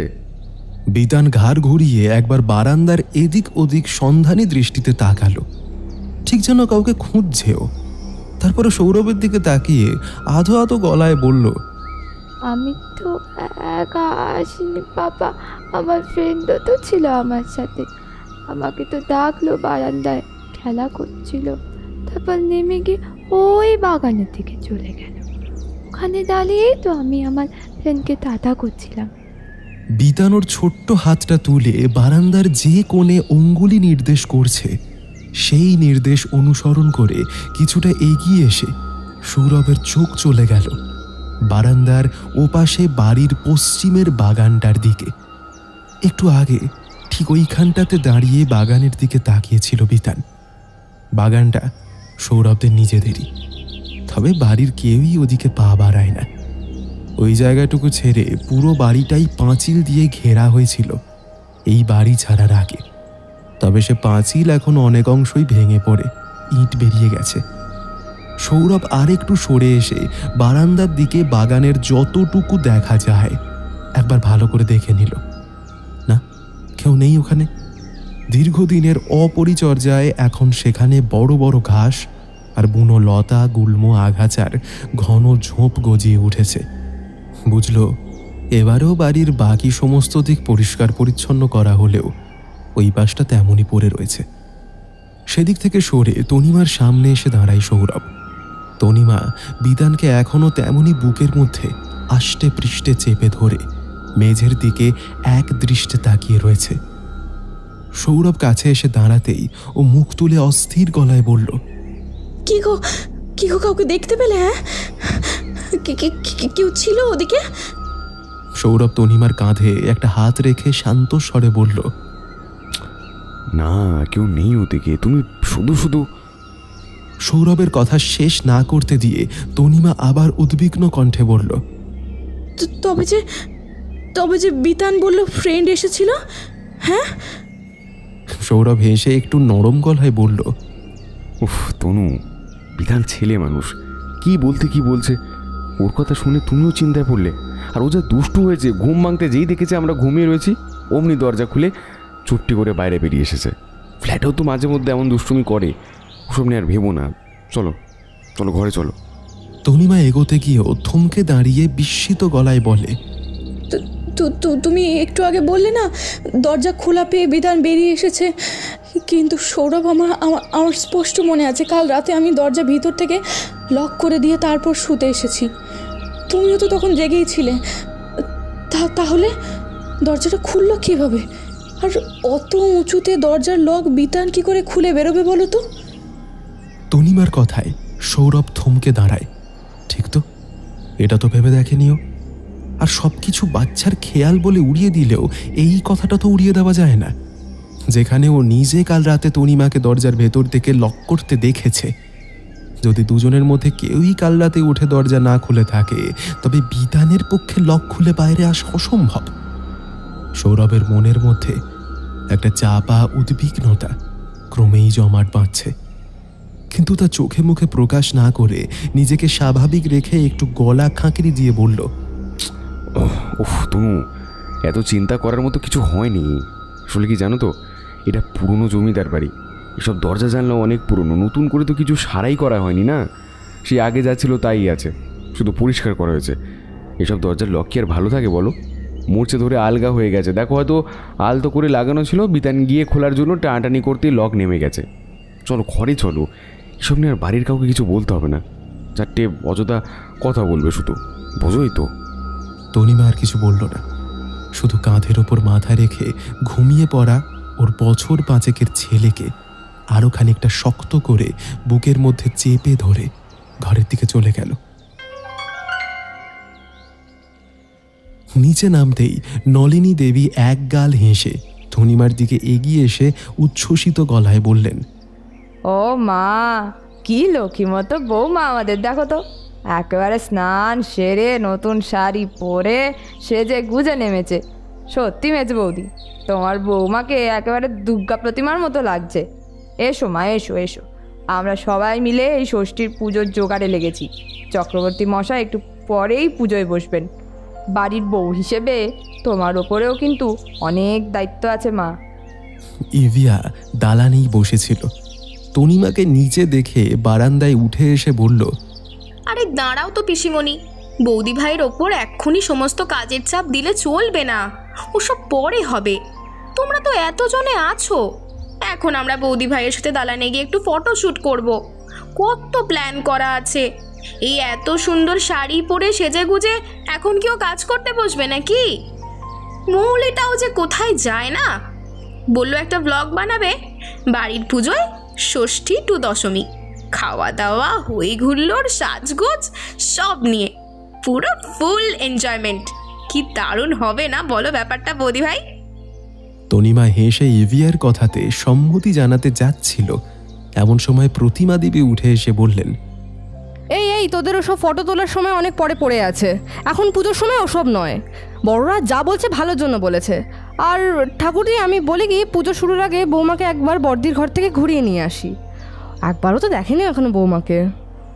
নলিনী দেবী এক বাক্যে সম্মতি জানালেন। তনিমা এদিক ওদিক তাকিয়ে ইভিয়ার কাছে সরে এসে বলল, ইভিয়া, তোমার ছোটদা আর বিতানকে তো দেখছি না, কোথাও গেছে? ইভিয়া মোবাইল দেখতে দেখতে বলল, ছোটদা তো বাবা আর মেজ জেঠুমনির সাথে অনেকক্ষণ আগে বাজারে গেছে। বিতানকেও তো সঙ্গে নিয়ে গেছিল, তবে ও আর হাঁটতে পারছিল না বলে জেঠুমনি ওকে নিয়ে বাড়ি চলে এসেছে। ওই যে আসছে জেঠুমনির কোলে চেপে বিচ্ছুটা। তনিমাকে দেখতে পেয়েই বিতান দৌড়ে এসে ওর কোমর জড়িয়ে ধরে খুশি খুশি গলায় বলল, মাম, আমি বাইরে অনেক অনেক কিছু দেখেছি দাদানের সাথে গিয়ে। ছেলের এই হাসি খুশি মুখের দিকে তাকিয়ে মনের মধ্যে জমে থাকা দুশ্চিন্তার বোঝাটা অনেকটা নেমে যায় তনিমার। বিতানের কপালে একটা চুমু খেয়ে বলে, দাদানের সাথে তো অনেক ঘুরলে, এবার আমার সাথে একটু চলো, বড় ঠাম্মাম তোমায় দেখতে চাইছে, চলো। মা, পিসিমণি, চলুন। আভা দেবী চোখ বন্ধ করে বিছানায় শুয়েছিলেন এক পাশ ফিরে। দরজার কাছে পায়ের আওয়াজ পেতেই তিনি চোখ খুলে ক্লান্ত দৃষ্টিতে দরজার দিকে তাকালেন। অবিনাশবাবু বিছানার পাশেই চেয়ারে বসে খবরের কাগজ পড়ছিলেন। ওদের ঘরে ঢুকতে দেখে এক গাল হেসে উঠে দাঁড়িয়ে বললেন, নতুন বৌমা, এসো এসো। ওরে বাবা, আমার নাতি বাবু এসেছে যে আমার ঘরে। ও নলিনী, ওই চেয়ারটা টেনে নিয়ে আয় না রে, নতুন বৌমাকে বসতে দে। প্রতিমা দেবী একটু সংকোচের সুরেই বললেন, বর্দা আপনি ব্যস্ত হবেন না, এ তো আমাদেরই ঘর, আমরা দেখে শুনে বসছি, কোনো চেয়ার টেয়ার লাগবে না, আপনি আগে বসুন তো। কাল ওরা আসার পরে আসলে খুব ক্লান্ত ছিল, তাই আর আসতে পারেনি। তাই আজ সকালেই আমি তনিমাকে বললাম যে পুজো শুরুর আগে নাতিকে নিয়ে বড় মার সাথে দেখা করে আসবে চলো। অবিনাশবাবুর মুখটা কেমন ম্লান হয়ে গেল।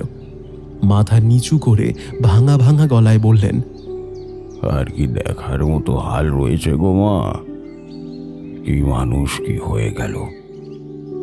সেই যে আমার মানিক চলে গেল, তখন থেকে বিছানা নিল, বড় ধাক্কা পেয়ে এমন। আগে তবু কথা বুঝতো, এখন তো আর তাও দেখি না, শুধু হ্যাল ভ্যাল করে তাকিয়ে থাকে, কখনো আর থাকে না। ওই দুজন আয়া নার্স ওরাই সব করে, সব আমার কপাল। হাতের উল্টো পিঠ দিয়ে চোখের জলটা মুছে চেয়ার ছেড়ে উঠে দাঁড়ালেন অবিনাশবাবু। তারপরে স্ত্রীর পাশে গিয়ে বসে মাথায় হাত বুলিয়ে বললেন, বাবা চোখ খোলো, দেখো কারা এসেছে তোমার সাথে দেখা করতে। আভা দেবী আস্তে করে চোখ খোলেন। সে দৃষ্টি ঘোলাটে, প্রাণহীন। তনিমা বিতানকে কোলে নিয়ে আভা দেবীর কাছে গিয়ে বসে। তার চোখের দিকে তাকিয়ে ওর মনে হলো মানুষটার দেহটাই শুধু পড়ে আছে, প্রাণটা কবেই চলে গেছে। মৃতপ্রায় শরীরটা যেন কোনো রকমে বিছানাটাকে অধিকার করে আছে। নলিনী দেবী এগিয়ে এসে সেই জীর্ণ হাত দুটো ধরে বলল, ও বড় বৌদি, ও হলো তনিমা, আমাদের সৌরভের বউ। আর ওই যে দেখছো, এটা আমাদের নাতি গো, ওর নাম বিতান, সৌরভের ছেলে। দেখতে পাচ্ছ, এই বছরেই ওর 5 বছরের জন্মদিন বড় করে হবে। তোমাকে যেমন টানাগাড়ি করে এ বাড়িতে পুজোয় নিয়ে আসা হয়েছে, সৌরভ বলেছে তেমনই টানাগাড়ি করে বড় মাকে নিয়ে যাব কলকাতার বাড়িতে ছেলের জন্মদিনে। বড় মা না এলে কি আর ভালো লাগে? তনিমা বিছানার উপরে পড়ে থাকা আভা দেবীর নির্জীব হাত দুটো নিজের হাতের মধ্যে আলতো করে ধরে সস্নেহে বলল, হ্যাঁ বড় মা, পিসিমণি একদম ঠিক বলেছে, আপনার কোনো অসুবিধা হবে না ওখানে, সেই দায়িত্ব আমাদের। তবে আপনার আশীর্বাদ না পেলে ওর জন্মদিন কি সুসম্পন্ন হবে? তনিমার মুখের দিকে চেয়ে আভা দেবীর নিস্তেজ চোখ দুটো একটু সজল হয়ে উঠল। চোখের কোণ বেয়ে জল গড়িয়ে পড়তে লাগলো অবিরাম। ধীরে ধীরে তনিমার দিক থেকে চোখ সরিয়ে নিয়ে ক্লান্ত দৃষ্টিতে তিনি তাকালেন কোলে বসে থাকা বিতানের দিকে। আর ঠিক তখনই মুহূর্তের মধ্যে সেই করুণ স্নেহাতুর দৃষ্টি বদলে গিয়ে সেখানে এখন ভয় আর আতঙ্ক ফুটে উঠেছে। ক্লান্ত চোখ দুটো ক্রমেই বিস্ফারিত হয়ে উঠছে। সে যেন এখন ঠিক বিতানের দিকে নয়, আতঙ্কিত চোখে তাকিয়ে আছে ওদের পেছনে খোলা দরজাটার দিকে। মুখের দিকে একটা গোঙানির মতো শব্দ বেরিয়ে আসছে আভা দেবীর, যেন দরজার বাইরে কাউকে দেখতে পেয়ে ঘরের বাকি সবাইকে সেটা বলার আপ্রাণ চেষ্টা করছে। সেই ভীত সন্ত্রস্ত দৃষ্টি অনুসরণ করে তনিমা ঘাড় ঘুরিয়ে একবার তাকালো দরজার দিকে। না, কেউ কোথাও নেই। তবে উনি কি দেখছেন অমন ভাবে? তনিমার হাতের মধ্যে ধরে রাখা আভা দেবীর নিস্তেজ হাত দুটো ছটফট করে উঠছে। শরীরের সমস্ত শক্তি সঞ্চয় করে একটা আঙুল তুলে দরজার দিকে নির্দেশ করে কিছু একটা দেখানোর চেষ্টা করতে চাইছেন তিনি, কিন্তু কিছুতেই পারছেন না। শুধু তার বিস্ফারিত চোখ দুটো স্থির হয়ে কেউ যেন দেখছে। আভা দেবীর চেহারার এই আকস্মিক পরিবর্তনে উপস্থিত ঘরের সকলেই অস্থির হয়ে উঠেছে। তনিমা বিছানার উপরে যেমন স্থির হয়ে বসে হতবাক দৃষ্টিতে চেয়ে আছে, সেই আতঙ্কিত মুখের দিকে বিতানও ভয়ে কুঁকড়ে গেছে মায়ের কোলের মধ্যে। অবিনাশবাবু স্ত্রীর মুখের উপরে ঝুঁকে পড়ে অবিচলিত গলায় বললেন, আবা কি হয়েছে তোমার? কোথায় কষ্ট হচ্ছে? ওরে ওরে নলিনী, তাড়াতাড়ি যা, বাড়ির সবাইকে ডাক গিয়ে। তো বৌদি হঠাৎ হঠাৎ এমন কেন করছে? এই তো ঠিক ছিল। ঠাকুরজি, তুমি এখানে বর্দের কাছে থাকো, আমি ডাকছি সবাইকে গিয়ে। এখানকার সব থেকে বড় অভিজ্ঞ ডাক্তার গৌতম সেন বাড়িতে এসেছেন। বাড়ির সবাই চিন্তিত মুখে দাঁড়িয়ে রয়েছে ঘরের মধ্যে, কিন্তু এই সব চিন্তা ছাপিয়ে তনিমার মনের মধ্যে জমাট বাঁধা সেই অজানা ভয়টা যেন বারবার কড়া নাড়ছে। কিন্তু সেটা কি, কিসের ভয়? কেন এ বাড়িতে আসার পর থেকে ওর মনটা এমন কু গাইছে? ধীর পায়ে ঘর থেকে বেরিয়ে বারান্দায় এসে দাঁড়ায় তনিমা। চক্রবর্তী মশাই এক মনে দালানে বসে পুজো করে যাচ্ছেন। কিছুটা দূরে ঠাকুর দালানের সিঁড়ির পাশেই একজন মহিলা পেছনে ফিরে উবু হয়ে বসে ফেলে দেওয়া বেলপাতা, আমের পল্লব, ফুলের পাপড়ি সব এক জায়গায় জড়ো করে একটা প্লাস্টিকে মুড়ে জায়গাটা পরিষ্কার করছে। গ্রাম্য মহিলা, পরনে একটা পুরনো অবিন্যস্ত শাড়ি, সেই শাড়ির আঁচল দিয়েই মাথার ঘোমটাটা টানা। উঠে দাঁড়িয়ে হাতের প্লাস্টিকটা এক কোণে রেখে সামনে ফিরতেই তনিমার সাথে চোখাচোখি হলো ওর। কিছুক্ষণ একভাবে ওর মুখের দিকে তাকিয়ে থেকে তারপরে কিছু একটা ভেবে দ্রুত পায়ে এগিয়ে এসে কিছুটা তফাতে দাঁড়িয়ে বউটা ফিসফিস করে বলল, তুমি বুঝি নতুন বউ দিদিমণি? তনিমা কোনো কথা না বলে একবার হ্যাঁ সূচকভাবে মাথা নাড়ল। সে আবার ফিসফিসিয়ে চাপা স্বরে বলল, আমি সবিতা। এই পুজোর কদিন এই বাড়িতে কাজ নিয়েছি। কাল কলকাতা থেকে যে তোমাদের গাড়ি চালিয়ে নিয়ে এলো ওই আমার স্বামী। শুনছি বড় গিন্নিমার নাকি শরীর খারাপ হয়েছে। এমনিতেই তো ওই অবস্থা, সব এমন পরিকি মরি করে বড় ডাক্তার নিয়ে এলো দেখলাম। তা কি হয়েছে গো? তনিমা খুব স্বাভাবিকভাবেই বলল, ও তেমন কিছু নয়, ঘুমের মধ্যে কোনো খারাপ স্বপ্ন টপ্ন হয়তো দেখেছে, তাই একটু ভয় পেয়ে গিয়ে শরীর খারাপ করেছে। একে দুর্বল শরীর তো, এখন ঠিক আছে। সবিতা একটু তাচ্ছিল্য সহকারে হেসে বলল, ঘুমের মধ্যে স্বপ্ন দেখলো না জেগে জেগে কাউকে দেখলো তা তিনিই জানেন। সব কি গায়ের জোরে হয় নাকি উড়িয়ে দেওয়া যায়? এত বছর পর আবার সব এসে জুটলো, যে এসে বিপদ ডাকা। সবিতার শেষের কথাগুলোয় তনিমার কেমন একটা খটকা লাগে। ও সন্দিগ্ধ সুরে বলল, তার মানে কি উড়িয়ে দেওয়ার কথা বলছো তুমি? আর এত বছর পর সবাই এসেছে বলে তোমার কি এমন অসুবিধে হয়েছে? সবিতা একটু থতমত খেয়ে আমতা আমতা করে বলে, কিছু না বৌদিমণি, এমনি বলছি। আমাদের স্বামী ছেলে নিয়ে ছোট সংসার, দুবেলা দুমুঠো জুটলেই শান্তি। বড় মানুষদের ব্যাপার বাপু বুঝি নে, তবু কারোর বিপদ শুনলে বড় ভয় লাগে গো, তাই বলছিলাম। তবে কথাটা বলতে গিয়েও থেমে গিয়ে এদিক ওদিক একবার সন্ত্রষ্ট দৃষ্টিতে তাকিয়ে তনিমার আরও কাছে এসে চাপা স্বরে সে বলল, শুনলাম তোমার নাকি 5 বছরের ছেলে আছে। একটা কথা বলি, যে যাই বলুক ছেলেকে কিন্তু কাজ ছাড়া করবে না, সারাটা ক্ষণ চোখে চোখে আগলে রাখবে। আমি এখন যাই বুঝলে, অনেক কাজ পড়ে আছে। সবিতা কিসের ইঙ্গিত দিয়ে গেল? তনিমার বুকটা যেন অজানা আশঙ্কায় একবার মোচড় দিয়ে উঠল। ভাবলো তবে কি মায়ের কথা শুনে না আসলেই ভালো হতো। কি এমন আছে এ বাড়িতে?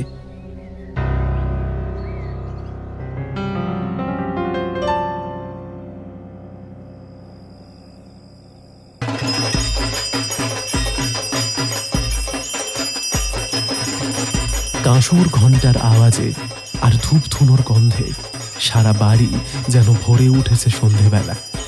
বাড়ির সবাই দালানে বসে এক মনে আরতি দেখছে। মাঝে মাঝেই একবার করে ঘাড় ঘুরিয়ে ছেলেকে দেখে নিচ্ছে তনিমা। উঠোনের মাঝখানে বসে একটা বল নিয়ে খেলা করছে বিতান। বলটা একবার করে বারান্দার দিকে ছুঁড়ে দিচ্ছে, আবার নিজেই উঠে গিয়ে তুলে আনছে। চক্রবর্তী মশাই সন্ধ্যারতি শেষে সকলের মাথায় তাপ ছুঁয়ে দিতে এলে তনিমা পেছনে ফিরে বিতানকে ডাকতে গিয়ে একটু অবাক হয়। উঠোনে বিতান নেই। এখানেই তো বসে খেলা করছিল, এই তো একটু আগেই তো দেখলো। তনিমা তাড়াতাড়ি উঠে অস্থিরভাবে ডাকতে থাকে, বিতান, বিতান, কই গেলি? সৌরভ একটু দেখো না, এই তো একটু আগেই দেখলাম এখানে বসে খেলছে, এরই মধ্যে কোথায় গেল? বাড়ির সবাই এতক্ষণে এদিক ওদিক চাওয়াচাই করছে। বিতানকে সবাই উঠোনে বসে খেলা করতে দেখেছে একটু আগে, কিন্তু নিমেষের মধ্যেই ছেলেটা কোথায় যেন হারিয়ে গেল। সৌরভ আর বিভূতিবাবু দ্রুত পায়ে দালান থেকে নেমে বাইরে দরজার দিকে যেতে যাবে, এমন সময় সবিতা বিতানের হাত ধরে হন্তদন্ত হয়ে বাড়ির ভেতরে ঢুকে উঠোনের মাঝখানে এসে দাঁড়িয়ে অসন্তোষের সুরে বলল, তোমরা কি গো সবাই? কারুর কি এই বাচ্চাটার দিকে চোখ যায়নি নাকি? আমি না দেখতে পেলে তো ওই বাড়ির পিছনের বাগানটার ওই ভাঙা পাঁচিলের দিকেই চলে যাচ্ছিল। এ কি শহর নাকি যে চারিদিকে আলো থাকবে? কখনো অন্ধকার হয়ে গেছে। আমি সদর দরজা দিয়ে ঢুকতে যাব, হঠাৎ দেখি ও হাতে এই লাট্টুটা নিয়ে ওদিকে ছুটে ছুটে যাচ্ছে, আর আপন মনে একা একা কি সব যেন কথা বলে চলেছে। আমি গিয়া জিজ্ঞাসা করাতে কি জানি কি একটা বলল নাকি, অত বুঝলাম না বাবা। তার সাথে নাকি খেলা করছে, ও কথা বলছে। ভাবলুম ছেলে মানুষের মনের খেয়ালে কি নাকি বলছে, তাই তো হাত ধরে সোজা বাড়ির ভেতরে নিয়ে চলে এলুম। কিছুতেই আসতে চাইছিল না গো। বিভূতিবাবু বিতানকে কোলে তুলে নিয়ে আদুরে গলায় বলল, ও দাদু ভাই, একা একা বাইরে চলে গিয়েছিলে কেন? দেখো আমরা সবাই কেমন মন খারাপ করে বসেছিলাম তোমায় না দেখতে পেয়ে। অন্ধকারে কেউ যায় ওদিকে? যদি একটা রাক্ষস এসে ঘপ করে ধরে ফেলতো, তখন আমার দাদু ভাই একা একা কি করতো? বিতান ওর হাতে ধরা লাট্টুটার গায়ে দড়ি পাকাতে পাকাতে মুখ নিচু করে আদো আদো গলায় বলল, রাক্ষস এলে আমার বৃন্দকে ধরে কুমারতো, রাক্ষস কিচ্ছু করতে পারতো না। বিভূতিবাবু মিছে কৌতূহলী সুরে বলল, আরে বাবা, তাই নাকি? আমার বিতান বাবুর আবার ফ্রেন্ডও হয়েছে এখানে। তা কই তোমার ফ্রেন্ড কোথায় দেখি? বিভূতিবাবুকে এক প্রকার থামিয়ে দিয়ে সবিতা তনিমার কাছে সরে এসে আগের মতোই তীক্ষ্ণ গলায় বলল, এই কি যেন এক্ষুনি বললো, ফের নাকি? এই কথাটাই আমাকে তখন বলছিল। ওটার মানে কি গো বৌদিমণি? তনিমা বিস্মিত দৃষ্টিতে একবার সৌরভের দিকে ঘুরে তাকায়, তারপরে কোনো কথা না বলে এগিয়ে সোজা বিভূতিবাবুর কোল থেকে বিতানকে নিয়ে সোজা ওপরের ঘরে চলে যায়। ঘরে এসে ঢুকতেই বিতান জোর করে কোল থেকে নেমে একটু দূরে গিয়ে দাঁড়িয়ে হাতে ধরা লাট্টুটার গায়ে এক মনে দড়িটা পাকিয়ে হাতের কায়দায় সেটাকে মেঝেতে ছেড়ে দিল। তনিমা অবাক হয়ে দেখল সেটা কয়েক সেকেন্ড বনবন করে ঘুরে মেঝের ওপরে পড়ে গেল। একটা রংচটা সবজেটের লাট্টু, দেখেই মনে হচ্ছে অনেক দিনের পুরনো। তনিমার যত দূর মনে পড়ছে, মুম্বাই থেকে আসার সময় বিতানোর প্রিয় খেলনাগুলো ব্যাগে নিয়ে আসলেও তার মধ্যে এইটা তো ছিল না, আর এই জিনিসটা তো থাকার কথাও নয়। বিতান কখনো চোখেই দেখেনি এটা, তাও আবার এমন পুরনো রংচটা। তবে কি এটাও পেল কোথা থেকে? আর তার থেকেও বেশি অদ্ভুত হলো, এমন নিখুঁত কায়দায় লাট্টু ঘোরানো শিখল কোত্থেকে। তনিমা মেঝেতে পড়ে থাকা লাট্টুটা তুলে নিয়ে বিতানের দিকে তাকিয়ে ঈষৎ গম্ভীর গলায় বলল, বিতান, এটা তুমি কোথা থেকে পেয়েছো? কে দিয়েছে তোমাকে? বিতান অত্যন্ত স্বাভাবিক শিশু সুলভ গলায় বলল, আমার ফ্রেন্ড দিয়েছে। খুব সুন্দর তো, তাই না মামা? তনিমা কিছুক্ষণ বিতানের মুখের দিকে তাকিয়ে থাকে, তারপরে নিজের মনের কৌতূহলকে প্রশমিত করে নরম গলায় বলে, আমি বলেছিলাম না তোমায় যে কারোর জিনিসে হাত দেবে না, তাই তো? তাহলে কেন তুমি তোমার ফ্রেন্ডের টয় নিয়ে এসেছো? এটা তো ঠিক নয়। বিতান আগের মতোই মায়ের দিকে তাকিয়ে বলে, আমি নিয়ে আসিনি মামা, ফ্রেন্ড আমার দিয়েছে খেলার জন্য। কাল আবার আবার আমরা খেলতে যাব এটা নিয়ে একটা নতুন জায়গায়। তনিমা ছেলের মাথায় হাত বুলিয়ে হেসে বলে, বেশ, তাহলে কাল আমিও যাব বিতান আর ওর ফ্রেন্ডের সাথে নতুন জায়গায় খেলা করতে। তাহলে আমিও ফ্রেন্ড হয়ে যাব, তখন তিনজনে মিলে খুব খেলা করব। চলো এবার হাত মুখ ধুয়ে কিছু খেয়ে নেবে। বিতানকে কথাগুলো বলে তনিমা বিছানার ওপর থেকে মোবাইলটা নিয়ে ঘুরে তাকাতেই থমকে দাঁড়িয়ে গেল। বিতানের মুখের নরম শিশুসুলভ ভাবটা হারিয়ে গিয়ে সেখানে এখন বিরক্তি, রাগ আর অসন্তোষের ছাপ স্পষ্ট। কোনো কথা বা কোনো জিনিস ওর মনের মতো না হলে মাঝে মধ্যে ও রাগ করে বই কি, যেমন ওই বয়সের আর 5টা বাচ্চা ছেলে করে থাকে, তেমনই মিষ্টি অভিমান। কিন্তু ওর মুখের এই অভিব্যক্তি তনিমার একেবারেই অচেনা। তনিমা একটু ঝুঁকে ওর মুখের সামনে মুখ নামিয়ে এনে বলল, কি হলো? কিসের রাগ হলো আবার তোর? বিতান মায়ের মুখের দিকে সোজাসুজি তাকিয়ে একটু উচ্চস্বরের রাগান্বিত গলায় বলল, তুমি যাবে না কাল আমার সাথে খেলা করতে, শুধু আমি আর আমার ফ্রেন্ড যাবো। তুমি গেলে ফ্রেন্ড খুব রাগ করবে আমার উপর, আর আসবে না খেলা করতে। ও তোমাদের কাউকে ভালোবাসে না, ও শুধু আমার ফ্রেন্ড। মাম্মাম তুমি যাবে না, যাবে না, যাবে না আমার সাথে। বিতানের স্বভাবের এই আকস্মিক পরিবর্তনে হকচকিয়ে যায় তনিমা। তার সাথে মিশে ওর এতটুকু শিশু মনে এমন বিশ্রী রাগ আর উদ্ধত্ত ঢুকে গেল। কে ওর ফ্রেন্ড যার জন্য ও এমন করছে? নিজেকে আর নিয়ন্ত্রণে রাখতে পারল না তনিমা। বিতানের হাত দুটো ধরে ঝাঁকুনি দিয়ে জোরে ধমক দিয়ে বলল, কী সব কথা বলছো তুমি মাম্মামকে? আর একবার তোমার মুখে যদি আমি ফ্রেন্ডের কথা শুনি, সারাদিন এই ঘরে বন্ধ করে রাখবো। কাল থেকে কোথাও যাওয়া হবে না তোমার। অনেক খেলনা নিয়ে এসেছো, সেগুলো নিয়ে ঘরে বসে খেলবে। আর কোনো কথা শুনবো না আমি। বিতানকে কথাগুলো বলে তনিমার চোখ চলে যায় মেঝেতে পড়ে থাকা সবচেটের লাট্টুটার দিকে। এক ঝটকায় সেটাকে তুলে নিয়ে দ্রুত এগিয়ে যায় পশ্চিমের বন্ধ জানলাটার দিকে। বন্ধ জানলাটার দুটো পাল্লা খুলে সজোরে সেই লাট্টুটা ছুঁড়ে ফেলে দেয় সে পশ্চিমের বাগানের অন্ধকারে। ঠিক সেই মুহূর্তে প্রতিমা দেবী ঘরে ঢুকে তনিমাকে খোলা জানলাটার সামনে ওভাবে দাঁড়িয়ে থাকতে দেখে তাড়াতাড়ি হাত ধরে টেনে এনে ঘরের মাঝখানে দাঁড় করায়। দ্রুত জানলাটা বন্ধ করে দিয়ে আতঙ্কিত গলায় বলে, ওই জানলাটা কেন খুলেছিলে? হ্যাঁ, আমি তোমাকে বারবার বারণ করেছিলাম খুলবে না, খুলবে না। তাহলে কেউ আমার একটাও কথা শোনে না, সব নিজেদের মতন চলছে। আরে বাবা, খারাপের জন্য তো বলছি না, নিশ্চয়ই কোনো একটা কারণ আছে, তাই তো বলেছি। প্রতিমা দেবীর কথা শেষ হতে না হতেই তনিমা উত্তেজিত গলায় বলে উঠল, কি কারণ মা? একটা জানলা খোলার পিছনে কি এমন কারণ? এ বাড়িতে আসার আগেই আপনি আপত্তি জানিয়েছিলেন। আসার পর এমন অনেক কথা শুনছি যার কারণ আমার কাছে স্পষ্ট নয়। আমার কেন এমন অস্থির লাগছে আমি বুঝতে পারছি না। প্রতিমা দেবী তনিমার কাছে সরে এসে একটু গলা খাঁকরি দিয়ে বলল, আরে ও কিছু না, বাগানের দিকে যে জানলাটা, ওইটা কেমন জঙ্গল মতো হয়ে আছে, যদি বিষাক্ত কিছু ঘরে ঢোকে তাই আর কি। তুমি মিছিমিছি এমন অস্থির হচ্ছ মা। দাদু ভাই, এবার কিন্তু আমি খুব বকবো আর যদি অবাধ্য হতে দেখি। এসো মায়ের কাছে।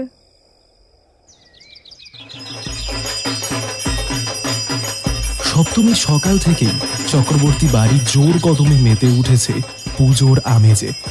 বাদ্য সহযোগে নবপত্রিকা স্নান করা থেকে শুরু করে সারাটা দিন পুজোর বাকি নিয়মকানুন, হই হুল্লোড়, খাওয়া দাওয়া, সন্ধ্যার আরতি সব হয়ে উঠতে উঠতে তা প্রায় রাত 11:30টার কাছাকাছি হয়ে গেল। আয়নার সামনে বসে ক্রিম মাখতে মাখতে দরজা খোলার খট করে আওয়াজটা হতেই তনিমা চমকে উঠে ঘাড় ঘুরিয়ে পেছনে তাকায়। সারাদিনের ব্যস্ততার মাঝে ভুলে থাকলেও ঘরের একাকী নিস্তব্ধতায় বুকের ভেতরের অস্থিরতা যেন মাথাচাড়া দিয়ে ওঠে। দরজাটা ভেজিয়ে হাই তুলতে তুলতে সৌরভ বিছানায় এসে বসতে যেতেই তনিমা খুব আস্তে গলায় বলল, দেখো বিতান আবার উঠে না যায়। সারাদিন অনেক লাফালাফি করেছে, একবার ঘুম ভাঙলে আর ঘুমোবে না। তুমি ওপাশে গিয়ে শুয়ে পড়ো, আমারও বড্ড টায়ার্ড লাগছে। সৌরভ চোখ রগড়াতে রগড়াতে একটু ক্লান্ত গলায় বলল, আসলে হবে না, আজ আমাকে হবে না, আজ আমাকে নিচেই থাকতে হবে, বুঝলে? পিসাই আর বাবার সাথে কাল অষ্টমী। এই মাধবপুর গ্রামের সবাই সপরিবারে দুপুরে ভোগ খাবে এখানে। তার জন্য আজ রাত থেকে আয়োজন এগিয়ে রাখতে হবে। মারারে হেসলের দিকে ঠাকুর চাকররা কাজ করছে, ওখানে আমাদের থাকতে হবে। দেখি কতদূর কী হয়।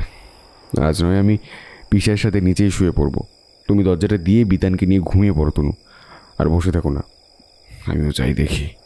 সৌরভ চলে যাওয়ার কিছুক্ষণ পরেই তনিমা ঘুম জড়ানো চোখে উঠে গিয়ে দরজাটা বন্ধ করে ক্লান্ত দেহে বিতানের পাশে এসে শুয়ে পড়ে। হঠাৎ হাতের একটা তীব্র ঝাঁকুনিতে ঘুম ভেঙে হতচকিত হয়ে উঠে বসে তনিমা। বিতানের ছোট্ট হাত দুটো তখনও শক্ত হয়ে চেপে বসে আছে ওর হাতের উপরে। কিছুটা থতমত খেয়ে একটু ঘুম জড়ানো গলায় তনিমা বলে, বিতান, কি হয়েছে সোনা? এমন করে ডাকছিলি কেন আমাকে? তুই না ঘুমিয়ে আবার দুষ্টুমি শুরু করেছিস তো? দেখি, আয় শুয়ে পড়। বিতান ঘাটটা হেঁট করে একটু গম্ভীর গলায় থেমে থেমে বলে, না, আমি ছোবো না। ও আমার উপর রাগ করেছে, আমার সাথে আর খেলা করবে না বলছে। তুমি ওর লাট্টুটা ফেলে দিয়েছো বলে ও ফেরত নিতে এসেছে। তনিমা এক দৃষ্টে বিতানের মুখের দিকে তাকিয়ে রয়েছে। চোখের পলক পড়ছে না ওর। নিজের নিঃশ্বাস প্রশ্বাসের শব্দটুকু যেন শুনতে পাচ্ছে না সে। সেই অস্বাভাবিক নিস্তব্ধতা ভঙ্গ করে কাঁপা কাঁপা গলায় তনিমা বলল, কে এসেছে রে? কে রাগ করবে? কে? হ্যাঁ, আমার ফ্রেন্ড টিপু। ওই তো ও দাঁড়িয়ে আছে ওখানে। মাম্মা, ও কেমন রাগি রাগি চোখ করে তোমার দিকেই এখন তাকিয়ে আছে। তনিমার সারা শরীরটা এবার যেন অবশ হয়ে আসছে ক্রমে। স্পষ্ট মনে আছে সৌরভ চলে যাবার পরেই নিজে হাতে দরজাটা লক করে শুয়েছে ও। তবে এখন বন্ধ ঘরের কোণে কাকে দাঁড়িয়ে থাকতে দেখছে বিতান। ধীরে ধীরে ঘাড় ঘুরিয়ে দরজাটার কোণের জমাট বেঁধে থাকা অন্ধকারের দিকে তাকায় তনিমা। আর ঠিক তখনই শিরদাঁড়ার নিচ দিয়ে একটা ঠান্ডা স্রোত বেয়ে যায় ওর। সারা শরীর বরফের মতো ঠান্ডা অবশ হয়ে আসছে। তাতে আর যেন প্রাণের জানান নেই। বিস্ফোরিত চোখে সেই অস্পষ্ট অন্ধকারের দিকে তাকিয়ে তনিমা দেখল দরজার কোণে দেওয়ালের গায়ে গা ঘেঁষে সিটিয়ে ছায়ামূর্তির মতো দাঁড়িয়ে আছে একটা বাচ্চা ছেলে। তার মুখটা স্পষ্ট নয়, তবে অন্ধকারের সাথে মিশে দৃষ্টি কি ভীষণ রকমের ক্রূর। এ দৃষ্টি কোনো বাচ্চার হতে পারে না। বিতান তনিমার কোলের মধ্যে ঘেঁষে এসে কাঁপা কাঁপা গলায় ফিসফিসিয়ে বলল, মাম, দেখো ছোবালতে আছে ওটা কে?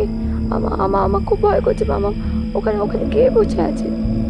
তনিমার ভয়ার্ত দৃষ্টি দেওয়ালের কোণ থেকে আস্তে আস্তে সরে গেল পাশে। ছেলেটা যেখানে দাঁড়িয়ে আছে সেখান থেকে ঠিক হাত খানেক তফাতে সোফার পাশে মেঝের ওপরে দুটো হাঁটু সামনে জড়ো করে উবু হয়ে বসে আছে একটি নারী মূর্তি। মাথাটা একেবারে হেঁট করে দুই হাঁটুর ভাঁজে ঠোকানো, ফলে তার মুখটা একেবারেই বোঝা যাচ্ছে না। রুক্ষ অবিন্যস্ত অপরিষ্কার চুলগুলো যেন সাপের মতো পাকিয়ে পাকিয়ে কাঁদবে নেমে এসে জড়ো হয়েছে পায়ের দুপাশের মেঝের ওপরে। পরনের নোংরা ছেঁড়া শাড়িটা যেন মিশে গেছে লালিত্যহীন বিশ্রী সেই নারী দেহের সাথে। হাত পায়ে অজস্র কাটাকুটি আর পোড়া ঝলসানো কালো দাগ। মুখ দিয়ে একটা হিস হিসে শীষ দেওয়ার মতো অপ্রাকৃত শব্দ পার করে একটা পা সামনে এগিয়ে দিচ্ছে সে, আবার টেনে নিচ্ছে শাড়ির ভেতরে। ভয়টা যেন কয়েক গুণ বেড়ে উঠেছে এবার। ঘরের বাতাস কি ভীষণ ভারী আর গুমোট হয়ে উঠেছে। শ্বাসরোধ হয়ে আসছে তনিমার। সেই বিভীষিকার দিকে তাকিয়ে বুকের রক্ত হিম হয়ে এলো তনিমার। গলা শুকিয়ে কাঠ হয়ে আসছে। আপ্রাণ চেষ্টা করেও কাউকে ডাকতে পারছে না ও। প্রবল ভয়ে আতঙ্কে মুখ দিয়ে শুধু একটা গোঙানির মতো শব্দ বের করে বিতানকে কোলের মধ্যে চাপটে ধরল তনিমা। আর সেই শব্দেই এবারে আস্তে আস্তে ওপরে উঠে এলো হাঁটুর উপরে ঝুলে থাকা মুখটা। কি বিশ্রী পোড়া ঝলসানো মুখে সাপদের মতো হিংস্র জ্বলন্ত দৃষ্টি তার। সে দৃষ্টি এক দৃষ্টে তাকিয়ে রয়েছে তনিমার কোলের মধ্যে ভয়ে কুঁকড়ে থাকা বিতানের ওপরে। অন্ধকার ঘরের মধ্যে মিশে সে দৃষ্টি যেন আরো ভয়ঙ্কর হয়ে উঠছে। ক্রমে একটা পৈশাচিক হাসি ফুটে উঠেছে তার ঠোঁটের কোণে। কাঁপা কাঁপা হাতে তনিমা আরো খানিকটা আঁকড়ে ধরল বিতানকে নিজের বুকের মধ্যে। ওদের এই ভয়ার্ত অসহায় মুখ দুটোর দিকে তাকিয়ে সেই বিভীষিকাময়ী নারী যেন উল্লাসে মেতে উঠেছে। হঠাৎ অপার্থিব কণ্ঠে খিলখিলিয়ে হেসে উঠে চারপেয়ে জন্তুর মতো দ্রুত বেগে হামাগুড়ি দিয়ে উঠে এলো বিছানার ওপরে। তনিমার একেবারে সামনে, এতটাই কাছে এসে বসেছে যে তার সাপের মতো পাকানো চুলগুলো ওর হাত স্পর্শ করছে। তনিমার মুখের কাছে মুখ নিয়ে এসে ফ্যাস ফ্যাসে গলায় হেসে উঠে বলল, বিধানকে নিয়ে যাব আমি আমার সাথে, তুই কিচ্ছু করতে পারবি না। হায় বিধান, হায় উঠে আয়, হায়। দরজার কোণে দাঁড়িয়ে থাকা সেই বাচ্চা ছেলেটাও এখন এগিয়ে এসেছে সামনে। তনিমা উদ্ভ্রান্তের মতো তার দিকে ঘুরে তাকালো। অজস্র কাটাকুটিতে ভরা পোড়া হাতটা বিতানের সামনে বাড়িয়ে ধরেছে সে। তনিমা বিস্ফারিত চোখে দেখল ছেলেটার হাতের মুঠোয় ধরা রয়েছে সেই সবজেটের রংচটা লালটুটা, যেটা কালও নিজের হাতে পশ্চিমের ওই খোলা জানলার বাইরে ফেলে দিয়েছিল। তবে সে এখন সেই বাচ্চা ছেলেটার হাতে এলো কি করে? লাট্টুটা বিটানের দিকে এগিয়ে ধরে ছেলেটা বলল, খেলতে যাবি না আমার সাথে বিতান? চল না, আয় আয়, আমি তোকে নিতে এসেছি। আয় আয় আমার কাছে। উফ, কি পৈশাচিক সে আহ্বান! আর তার সাথেই অমানসিক কণ্ঠে খিলখিলিয়ে হেসে উঠছে সেই পৈশাচিক নারী। দুই হাত বাড়িয়ে সে ছিনিয়ে নিতে চাইছে বিতানকে তনিমার কোলের ভেতর থেকে। তনিমা আর পারছে না এই বিভৎসতা চোখের সামনে দেখতে। নিজের সর্বশক্তি দিয়ে এবারে চিৎকার করে উঠল, বিতান না, বিতান!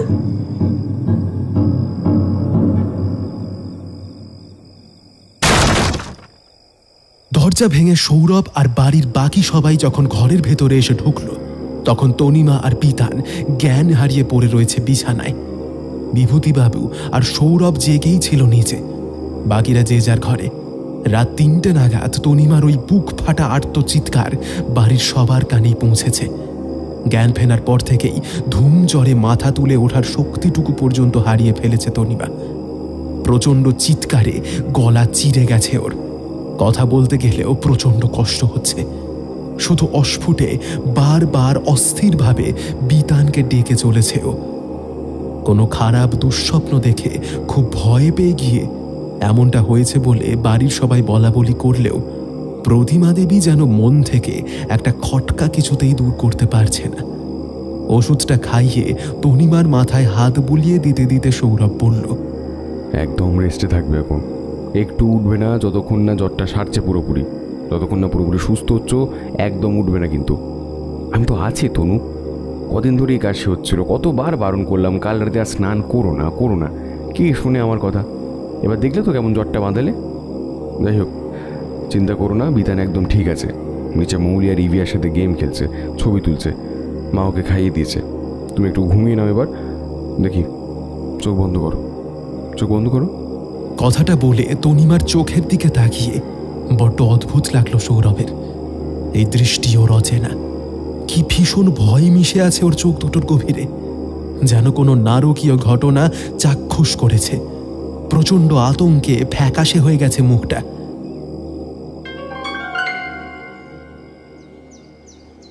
অষ্টমী আর নবমী দুটো দিন একইভাবে বিছানাতেই শুয়ে কাটালো তনিমা। সকালে উঠে ঘুম ভেঙে শরীরটা খানিক ঝরঝরে লাগছে ওর। বিছানা থেকে উঠে ধীর পায়ে বারান্দায় গিয়ে দাঁড়ালো তনিমা। 2 দিন আগে সেই ভয়াবহ রাতের কথা মনে আসলেই শরীরের ভেতরটা কেমন করছে ওর। চোখ বন্ধ করলেই ভেসে উঠছে সেই বিকৃত পৈশাচিক মুখ, কানে বাজছে নারকীয় খিলখিলে হাসি। সব কি সত্যি দেখেছে ও?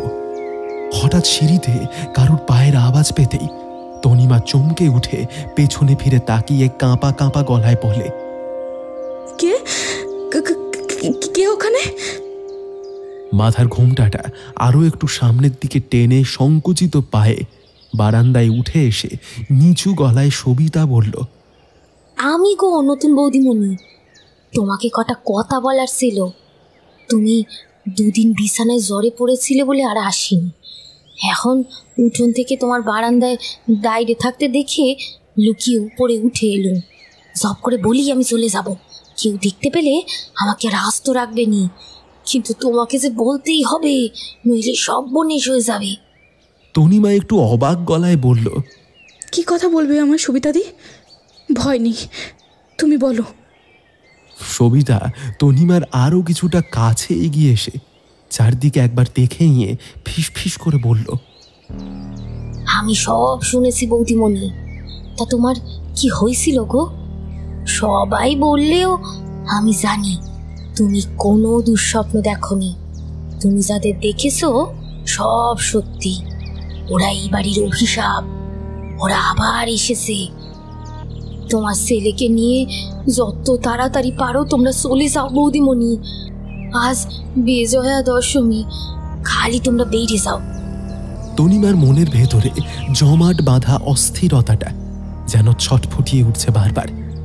কিছুক্ষণ চুপ করে থেকে তারপরে কাঁপা কাঁপা গলায় বলল, কিসের অভিশাপ গো সবিতাদি? কারা ফিরে এসেছে? কাদের কথা বলছো তুমি? মনি আর ওর ছেলে দীপু। তনিমার বুকটা ধক করে উঠল।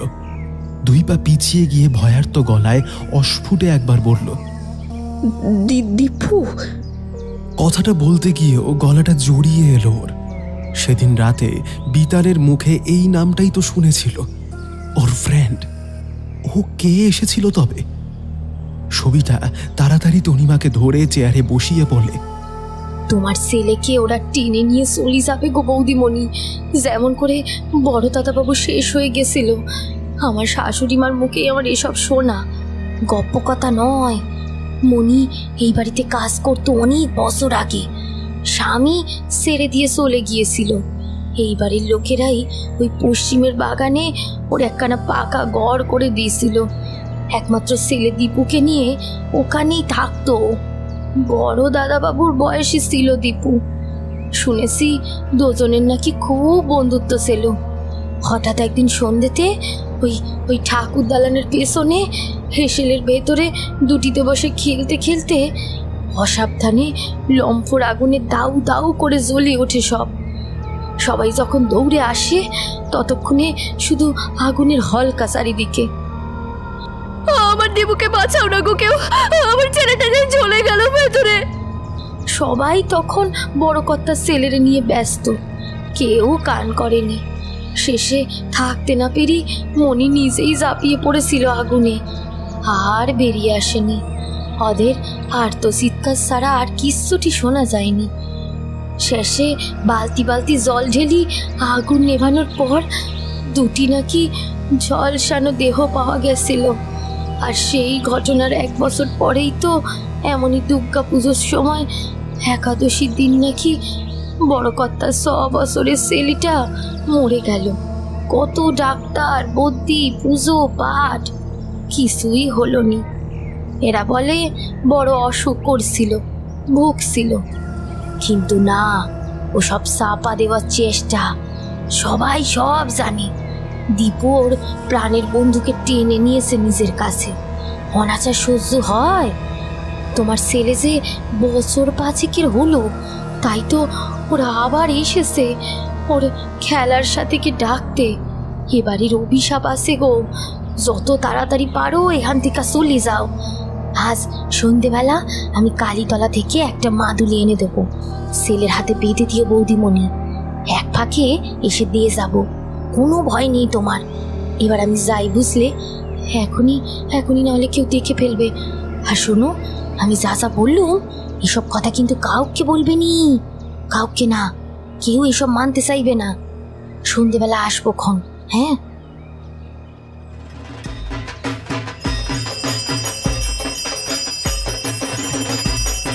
বিকেল 5টার মধ্যেই ভট্টাচার্য বাড়ির মেয়ে বউরা সমারোহে মায়ের বরণ সেরে সিঁদুর খেলে ঢাক বাজিয়ে হই হই করে সবাই মিলে প্রতিভা নিরঞ্জনের পথে রওনা হলো। সে দেখবার মতো দৃশ্য। এত বছর পরে ভট্টাচার্য বাড়ির প্রতিমা নিরঞ্জনের জাঁকজমকে কিছুটা ভাটা পড়লেও ঐতিহ্য পুরোপুরি নষ্ট হয়ে যায়নি। বিভূতিবাবু বিতানকে কাঁধে নিয়ে একেবারে সামনে ঢাকের তালে নাচতে নাচতে চলেছেন, কিন্তু এত কিছুর মাঝেও তনিমার বুকের ভেতরের দমবন্ধ করা অস্বস্তিটা যেন তোলপাড় করে চলেছে। শুধু দূর থেকে একবার করজোরে ত্রিনয়নী মহামায়ার দিকে তাকিয়ে মনে মনে বলল, মা গো, একমাত্র তুমিই এখন সহায়। পারলে তুমিই সব অশুভের বিনাশ ঘটাতে পারো। তুমিও তো মা, এই মাকেও শক্তি দাও, রক্ষা করো আমার সন্তানকে। ভট্টাচার্য বাড়ির নিয়ম মতোই শিবতলার ঘাটে প্রতিমা বিসর্জন করে ঘাটের চাতালের ওপরেই মায়ের কাঠামো রেখে দেওয়া হলো। একটা রাত কাঠামো এখানেই থাকবে, কাল সকালে নিয়ে যাওয়া হবে। সৌরভ, তনিমা এবং বাড়ির বাকি সবাই যখন বাড়ি ফিরল তখন রাত 8:30টার কাছাকাছি। তনিমার শরীরটা যেন আর চলছে না, মাথা ভারী হয়ে আসছে। বিতানকে প্রতিমা দেবীর কাছে রেখে নিজের ঘরে এসে শুয়ে পড়ল। একটা হাতের ঝাঁকুনিতে ঘুম ভেঙে যেতেই ধর্মর করে উঠে বসলো বিছানায়। ইভিয়া একটু অবাক গলায় বলল, বৌমনি, তুমি ঘরে ঘুমোচ্ছ? তবে বিতান কান্নাকাটি করছিল বলে পিসিমণি যে ওকে ভাড়ার ঘরের দিকে নিয়ে গেল, বলল তুমি আর মেজমা নাকি ওখানেই আছো। ইভিয়ার কথা শেষ হতেই দরজার কাছে একটা পায়ের আওয়াজ পেয়ে ওরা দুজনেই সেদিকে তাকালো। ননিনী দেবী পান চিবোতে চিবোতে ঘরের মাঝখানে এসে দাঁড়িয়ে সরু গলায় বলল, আরে ইভিয়া, তোকে কখন থেকে ডাকছি বলতো? কারণ কি হয়েছে তোর? ঠিক জানি এখানে এসেছিস, তাই তো নিজেই উঠে এলুম। ওইটা দেখেছিস 11টা বাজতে যায়। খাওয়া দাওয়ার ব্যবস্থা করতে হবে তো, কারোরই আর শরীর চলছে না। তা হ্যাঁ গো নতুন বৌমা, সেটাকে খাইয়ে দাও এবার। আর তোমার যদি শরীর ভালো না লাগে তো ইভিয়া মৌলি আছে, ওরাই খাইয়ে দেবে। হ্যাঁ, সে কোথায় রে? দেখতে পেলুম না তো।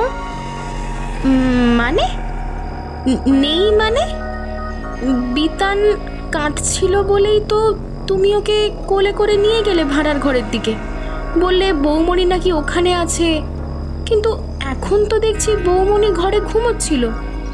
বিতান কোথায় তুমি তো জানো। নলিনী দেবী ভ্রুকুঞ্চিত করে একটু বিরক্তির স্বরে বললে, আমি কি করে জানবো? আমি তো ছোট ঘরে শুয়েছিলাম, তার আগেই তো তুই আর মৌলি বিতানের সাথে গল্প করছিস। আমি আবার কখন ওকে ভাড়ার ঘরে নিয়ে গেলুম? কি সব বলছিস বল দেখি। ইভিয়া আবার বলে ওঠে, হ্যাঁ বসেই তো ছিলাম, তখনই তো তুমি এসে বললে। ইভিয়ার কথা আর শেষ হয় না, তার আগেই তনিমা কাঁপতে কাঁপতে উঠে দাঁড়িয়ে বিস্ফারিত চোখে সামনের দিকে তাকিয়ে অস্ফুটে বিড়বিড় করে বলে ওঠে, না, কিছুতেই হতে পারে না। আমার বিতানকে ওরা কিছুতেই নিয়ে যেতে পারবে না। ইভিয়া ঘাবড়ে গিয়ে ওর হাত দুটো ধরে বিচলিত গলায় বলে, বৌমণি, তুমি ঠিক আছো তো? কি হলো, শরীর খারাপ লাগছে নাকি? ছোটদা ভাইও তো বাড়িতে নেই। পিসিমণি, ওকে একটা ফোন করে বলো না বাড়িতে আসতে। ইভিয়ার কথাগুলো যেন আর তার কান পর্যন্ত পৌঁছচ্ছে না। তনিমার মাথার ভেতরটা যেন তোলপাড় করে উঠেছে। ইভিয়ার হাতটা ছাড়িয়ে দিয়ে দৌড়ে সিঁড়ি বেয়ে নিচে উঠোনে নেমে আসে ও। তারপরে আর কোনো দিকে না তাকিয়ে রুদ্ধশ্বাসে দৌড়ে যায় দালানের পেছনে ভাড়ার ঘরের পাশ দিয়ে বাইরের অন্ধকারে। বাড়ির ভেতর থেকে নলিনী দেবীর জোরালো কণ্ঠস্বর হালকা হয়ে কানে ভেসে আসছে। তিনি চিৎকার করে বলছেন, ও মা, ও কি নতুন বৌমা, কোথায় দৌড়ে যাচ্ছ অন্ধকারের মধ্যে? দাঁড়াও, ওই বাগানের দিকে যেও না। কে কোথায় আছো? ওকে আটকাও। বিতানের মুখটা ছাড়া তনিমার আর কিচ্ছু মনে পড়ছে না এখন, কাউকে না। বাড়ির ভেতরে পশ্চিম দিকে যে বাগানের পথে দিনের আলোতেও কেউ পা মারায় না, এখন রাতের নিশ্চিদ্র অন্ধকারে ঘন লতাপাতার মধ্যে দিয়ে দৌড়তে দৌড়তে তনিমার বুক ফাটা আর্ত চিৎকার যেন প্রতিধ্বনিত হয়ে ধাক্কা খেয়ে ফিরে আসছে বারবার। বিতান, বিতান, বিতান, সারা দে মামামকে। বিতান, কোথায় তুই? না, কোনো শব্দ নেই। কই, কেউ তো মাম্মাম বলে সাড়া দিচ্ছে না। কোথায় গেল বিতান? শুধু ঝিঝি পোকার সম্মিলিত আওয়াজ, আর মাঝে মাঝে দূরে কোথাও থেকে একটা রাত পাখির কর্কশ ডাক সেই কুটিল অন্ধকারের বুক চিরে ধ্বনিত হচ্ছে। কি বিধ্বংসী ঝোড়ো হাওয়া উঠেছে হঠাৎ করে কোথা থেকে, ধুলোর চাদরে যেন মুড়ে যাচ্ছে চারদিক সেই প্রচণ্ড হাওয়ায়। চোখের ভেতরে ধুলোকণা ঢুকে গিয়ে চোখ জ্বালা করে উঠছে তনিমার। চোখ মেলে তাকানোর ক্ষমতাটুকু পর্যন্ত হারিয়ে যাচ্ছে আস্তে আস্তে। ঠিক কি ধ্বংসাত্মক বিধ্বংসী তাণ্ডবে যেন মেতে উঠেছে দিক বিদিক। সেই প্রলয় উল্লাসের মধ্যে প্রাণপণ দৌড়তে দৌড়তে অন্ধকারটা ধীরে ধীরে এখন চোখ সভা হয়ে এসেছে ওর। ফ্যাকাশে ভাবে সামনের কিছুটা অংশ দেখা যাচ্ছে। তনিমা স্পষ্ট দেখলো ওর থেকে ঠিক হাত চারেক তফাতে অন্ধকারের মধ্যে এবড়ো খেবড়ো মেঠো পথ ধরে একটা বাচ্চা ছেলে ছুটে চলেছে সামনে। অন্ধকারে স্পষ্ট না হলেও তনিমা চিনতে পারল বিতানকে। দিক বিদিক জ্ঞান শূন্য হয়ে যেন কার অমোক আকর্ষণে বিতান ছুটে চলেছে। ওর ছোট্ট ছোট্ট পা দুটোই কি দ্রুত গতি! ছোটার ভঙ্গিতে এতটুকু কষ্ট নেই। আরো ভালো করে দেখতেই তনিমার চোখে পড়ল বিতান একা ছুটছে না, ওর সামনে এগিয়ে চলেছে আরো দুইজন। সেদিন রাতে দেখা সেই বিকট দর্শন নারী আর ওই বাচ্চা ছেলেটা। কিন্তু ওকে ওরা যেন দৌড়চ্ছে না, মাটি থেকে কয়েক হাত ওপরে উঠে ঝড়ের গতিতে দৌড়চ্ছে, হাওয়ায় উড়ে ভেসে চলেছে যেন।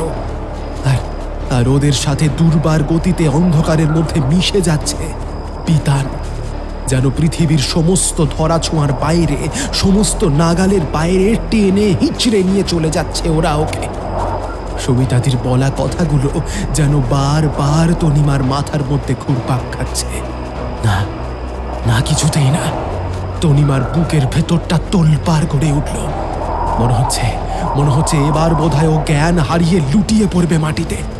আর পারছে না দৌড়তে। প্রাণটা বুঝে এবার বেরিয়ে যাবে। কিন্তু ওকে থামলে চলবে না। না না না না না, পৃথিবীর কোনো শক্তি আজ মায়ের কোল থেকে সন্তানকে ছিনিয়ে নিতে পারবে না। কিছুতেই জিততে দেবে না ও তোর পিশাচিনকে। দরকার পড়লে স্বয়ং যমের মুখ থেকে ছিনিয়ে নিয়ে আসবে বিতানকে। তনিমা আরো জোরে দৌড়ায়। চারপাশ থেকে অজস্র কালো হাত চক্রবুহের মতো এসে ঘিরে ধরেছে ওকে। নাগ পাশের মতো বেঁধে ফেলেছে ওর সর্বাঙ্গ। কিছুতেই ওকে এগোতে না দেওয়ার মরিয়া চেষ্টায় মেতে উঠেছে সেই অশুভ শক্তি। ওর এই অসহায় পরিণতিতে সে কি বিভৎস উল্লাসে ফেটে পড়ছে ওই বিভীষিকাময়ী নারী। সাপের ফণার মতো হাওয়ায় উঠছে তার অবিন্যস্ত চুলগুলো। বৈশাচিক নারকীয় খিলখিলে হাসি অন্ধকারের বুক চিরে তছনছ করে দিচ্ছে সবকিছু। আর ওদের সাথে হাওয়ায় ভেসে বিধানও যেন হারিয়ে যাচ্ছে আরো অনেক দূরে, একেবারে নাগালের বাইরে। তবে কি আর বিধানকে ফিরিয়ে আনতে পারবে না তনিমা? হেরে যাবে ওদের কাছে। বুকটা মোচড় দিয়ে উঠল। হাঁপাতে হাঁপাতে তনিমা চিৎকার করে ডাকে, বিতান দাঁড়া, যাস না। বিতান, শুনতে পাচ্ছিস মামামের গলা? কিন্তু সেই চিৎকার যেন কান পর্যন্ত পৌঁছচ্ছে না বিতানের।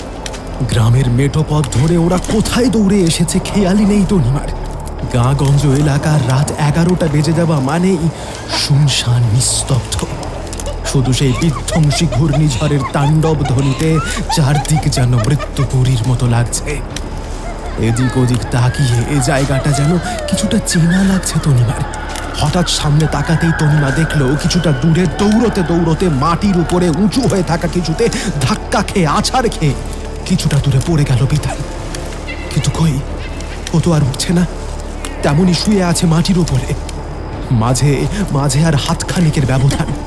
সেটা পেরোলেই শরীরের সমস্ত শক্তি সঞ্চয় করে কোনো মতে উঠে দাঁড়িয়ে সমস্ত বাঁধন ছিঁড়ে রুদ্ধশ্বাসে দৌড়ে গিয়ে বিতানের গায়ের উপরে এক প্রকার লুটিয়ে পড়ে ছেলেকে প্রাণপণে বুকের মধ্যে চাপটে ধরল তনিমা। কিন্তু এত সহজে কি জিততে দেবে সেই বিভীষিকা? সেই কালো অমানিসার মধ্যে চারিদিকে যেন আরো অন্ধকার হয়ে এলো মুহূর্তের মধ্যে। কত অজস্র রাত পাখির ডানা ঝাপটানোর শব্দ আর বিশ্রী মরা পোড়া গন্ধে ভরে উঠল চারদিক। দূরে কোথাও একদল শিয়াল ডেকে উঠল একসাথে। সেই বন্য জন্তুগুলোর পৈশাচিক জান্তব উল্লাসে চমকে উঠে তনিমা সামনের দিকে দেখল কি বিশাল দীর্ঘাকৃতি ধারণ করে সামনে দাঁড়িয়ে আছে সেই পিশাচিনী। বিষধর সাপের মতো দুই পাশে উঠছে তার উন্মুক্ত চুলগুলো। সেই ঝলসানো মুখে এখন ফুটে উঠেছে হিংস্র সর্বগ্রাসী হাসি। প্রবল আক্রোশে আকাশবেধী নারকীয় গর্জনে সে ঝলসানো হাত দুটো বাড়িয়ে দিয়েছে তনিমার কোলের দিকে। আগুনের ভাঁটার মতো জ্বলন্ত চোখ দুটোয় জ্বলছে প্রতিশোধের আগুন। সেই বিভীষিকার কাছে তনিমা অতি ক্ষুদ্র হলেও আজ কিছুতেই পিছিয়ে যাবে না। শেষ নিঃশ্বাস অবধি লড়ে যাবে। বিতানকে চাপটে ধরে কাঁপতে কাঁপতে পিছিয়ে আসতে গিয়ে পেছনে কিছুতে একটা ধাক্কা খেয়ে ও আর সরতে পারে না। তনিমার দেহে যেন কোনো সার নেই। হাত দুটো আরো সামনে এগিয়ে আসছে, ঠিক বিতানের গলার কাছে। হিস হিসে গলায় এসে ডেকে চলেছে,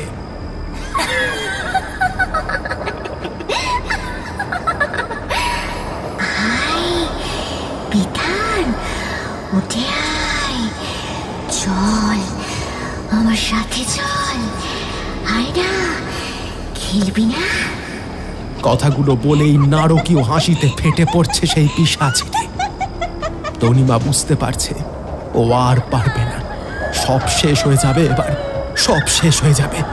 শক্ত করে চাপটে ধরে রাখা ওর হাত দুটো ক্রমশ আলগা হয়ে যাচ্ছে কোলের মধ্যে কুকড়ে নেতিয়ে থাকা বিতানের বুকের ওপর থেকে। ঝুঁকে পড়ে যেতে যেতে খুব ক্ষীণ স্বরে তনিমা অস্ফুট স্বরে বলে উঠল, হে মা দুর্গা, মা গো, এবার তুমি সহায়। আকাশবেদী উল্লাসে ফেটে পড়ে বিতানকে তনিমার কোলের মধ্যে থেকে ছিনিয়ে নিতে যাবে সেই বিভীষিকা। আর ঠিক তখনই, সেই মুহূর্তে চারদিক ঘিরে ধরা সেই অজস্র সারি সারি কালো হাত আর ঘনায়মান অভিশপ্ত কুটিল আধার ভেদ করে কোথা থেকে যেন এক উজ্জ্বল শুভ্র রশ্মি ঠিকরে বেরিয়ে এসে একটা অভেদ্য বলয় তৈরি করল তনিমা আর বিতানের ওপর। সেই ঝলসানো কালো হাত দুটো এত কাছে এসেও আর কিছুতেই নাগাল পাচ্ছে না ওদের। প্রবল আক্রোশে, চিৎকারে, ধ্বংসাত্মক তাণ্ডব লীলায় ফেটে পড়ছে সে বারবার, কিন্তু কোনোভাবেই সেই অলৌকিক উজ্জ্বল দুর্ভেদ্য বলয় ভেদ করে ভেতরে প্রবেশ করতে পারছে না সেই পিশাচি। সাধ্যই নেই তার। কি উজ্জ্বল জ্যোতি চোখ ধাঁধিয়ে যাচ্ছে তনিমার। বিস্ফারিত চোখে ও হতবুদ্ধির মতো সামনে চেয়ে আছে। শত চেষ্টাতেও এ কোন অমোঘ শক্তির কাছে বারবার পরাজিত হয়ে শতক্রস্তুরে ছিটকে পড়ছে সেই অশুভ শক্তি। সর্বগ্রাসী, সর্বনাশী শক্তি দিয়ে সে হিংস্র নোখ দাঁত বার করে ছিঁড়ে ভেতরে ঢুকে ছিনিয়ে নিতে চাইছে তনিমার কোল থেকে বিতানকে, কিন্তু প্রতিবারই ব্যর্থ হচ্ছে। আর অসহায় আক্রোশে আরো বেশি ক্ষিপ্র হয়ে উঠছে সে। তনিমার পলকহীন চোখে বিভোর হয়ে তাকিয়ে আছে চোখের সামনে। দেহে আর কোনো জোর নেই ওর। কিচ্ছু বুঝে ওঠার ক্ষমতাটুকু হারিয়ে ফেলেছে সে। শুধু অর্ধচেতন অবস্থায় বিতানকে দুই হাতে আবার কোলের মধ্যে আঁকড়ে ধরেছে তনিমা। হঠাৎ কোমরের কাছে শক্ত কিছুতে খোঁচা লাগতে একটু আর্তনাদ করে চমকে তাকায়ও পেছনের দিকে। এসব কি দেখছে ও? এটাও কি সম্ভব? সর্বাঙ্গে এক অদ্ভুত শিহরণ খেলে যায় তনিমার। গায়ে কাঁটা দিয়ে ওঠে। নিজের অজান্তেই জল গড়িয়ে পড়ে ও দু চোখ বেয়ে। পেছনে সেই উজ্জ্বল শুভ্র বলয়ের মধ্যে পেছনে দাঁড়িয়ে সাক্ষাৎ মা মহামায়া দশভুজা। ত্রিনয়ন থেকে কি অপূর্ব এক উজ্জ্বল রশ্মি ঠিকরে বেরিয়ে আলো করে রেখেছে বিতানের নিষ্পাপ মুখটাকে। তবে কি মায়ের কাঠামোর গায়ে হেলান দিয়ে এতক্ষণ বসে আছে ও? তনিমা আশেপাশে তাকায়। হ্যাঁ, চিনতে পেরেছে। এই তো সেই শিবতলা ঘাটের চাতালেই বসে আছে। এখানেই তো আজ বিকালে ঠাকুর বিসর্জন করে মায়ের কাঠামো চাতালে তুলে রেখে যাওয়া হয়েছিল। এই তো সেই কাঠামো। তবে কি স্বয়ং মা নিজে এসে রক্ষা করলেন তার সন্তানকে? মহামায়া সহায় থাকলে অশুভ শক্তির সাধ্য কি? মায়ের কোল থেকে তার ছেলেকে ছিনিয়ে নেয়। এক অসহায় মায়ের হৃদয়ের আর্ত ডাক আরেক মায়ের হৃদয়ে ছুঁয়েছে। তনিমার চোখের সামনে যেন সবকিছু অন্ধকার হয়ে আসছে। এবার বিতানকে বুকে জড়িয়ে ধরে রেখে চেতনা হারিয়ে লুটিয়ে পড়ার আগে তনিমা দেখল সেই কাঠামোর হাতে ধরা ত্রিলোক রক্ষাকারী ত্রিশূল, আর সেখান থেকেই উজ্জ্বল আলো ছিটকে বেরিয়ে আড়াল করে রেখেছে সমস্ত অশুভ অন্ধকার থেকে।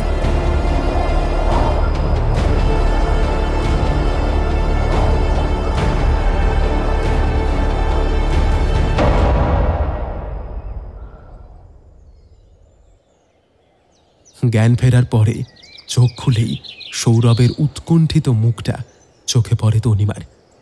ওকে চোখ মেলতে দেখে দুই হাতে জড়িয়ে ধরে বিচলিত গলায় বলে, তনু তনু তনু কোথায় চলে গিয়েছিলে তোমরা?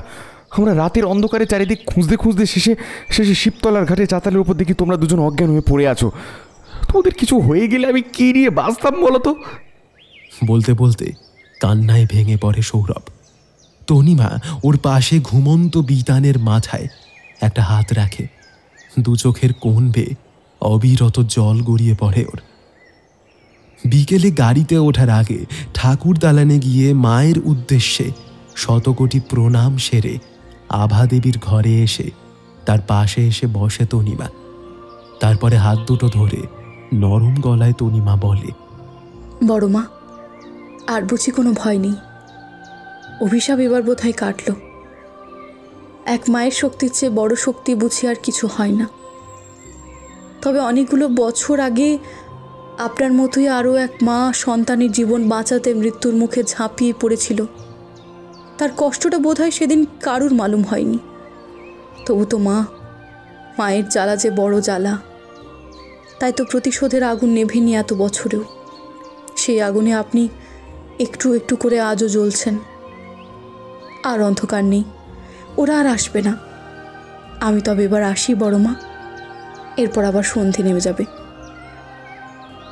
ওদের গাড়ি ভট্টাচার্য বাড়ির সিংহ দুয়ার পেরিয়ে রাস্তার বাঁক ঘোরার আগেই তনিমা গাড়ির কাঁচ নামিয়ে মুখ বাড়িয়ে পেছনে তাকালো।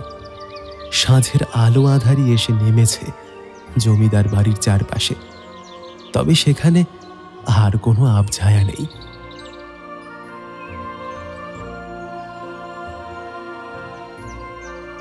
শেষ হলো আজকের গল্প ওরা এসেছে।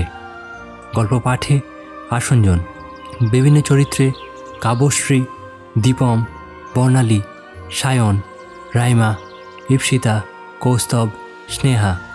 পরিচালনা ও আবহ সৃষ্টিতে বিপুল। Poster design ক্রিয়েটোমেনিয়া।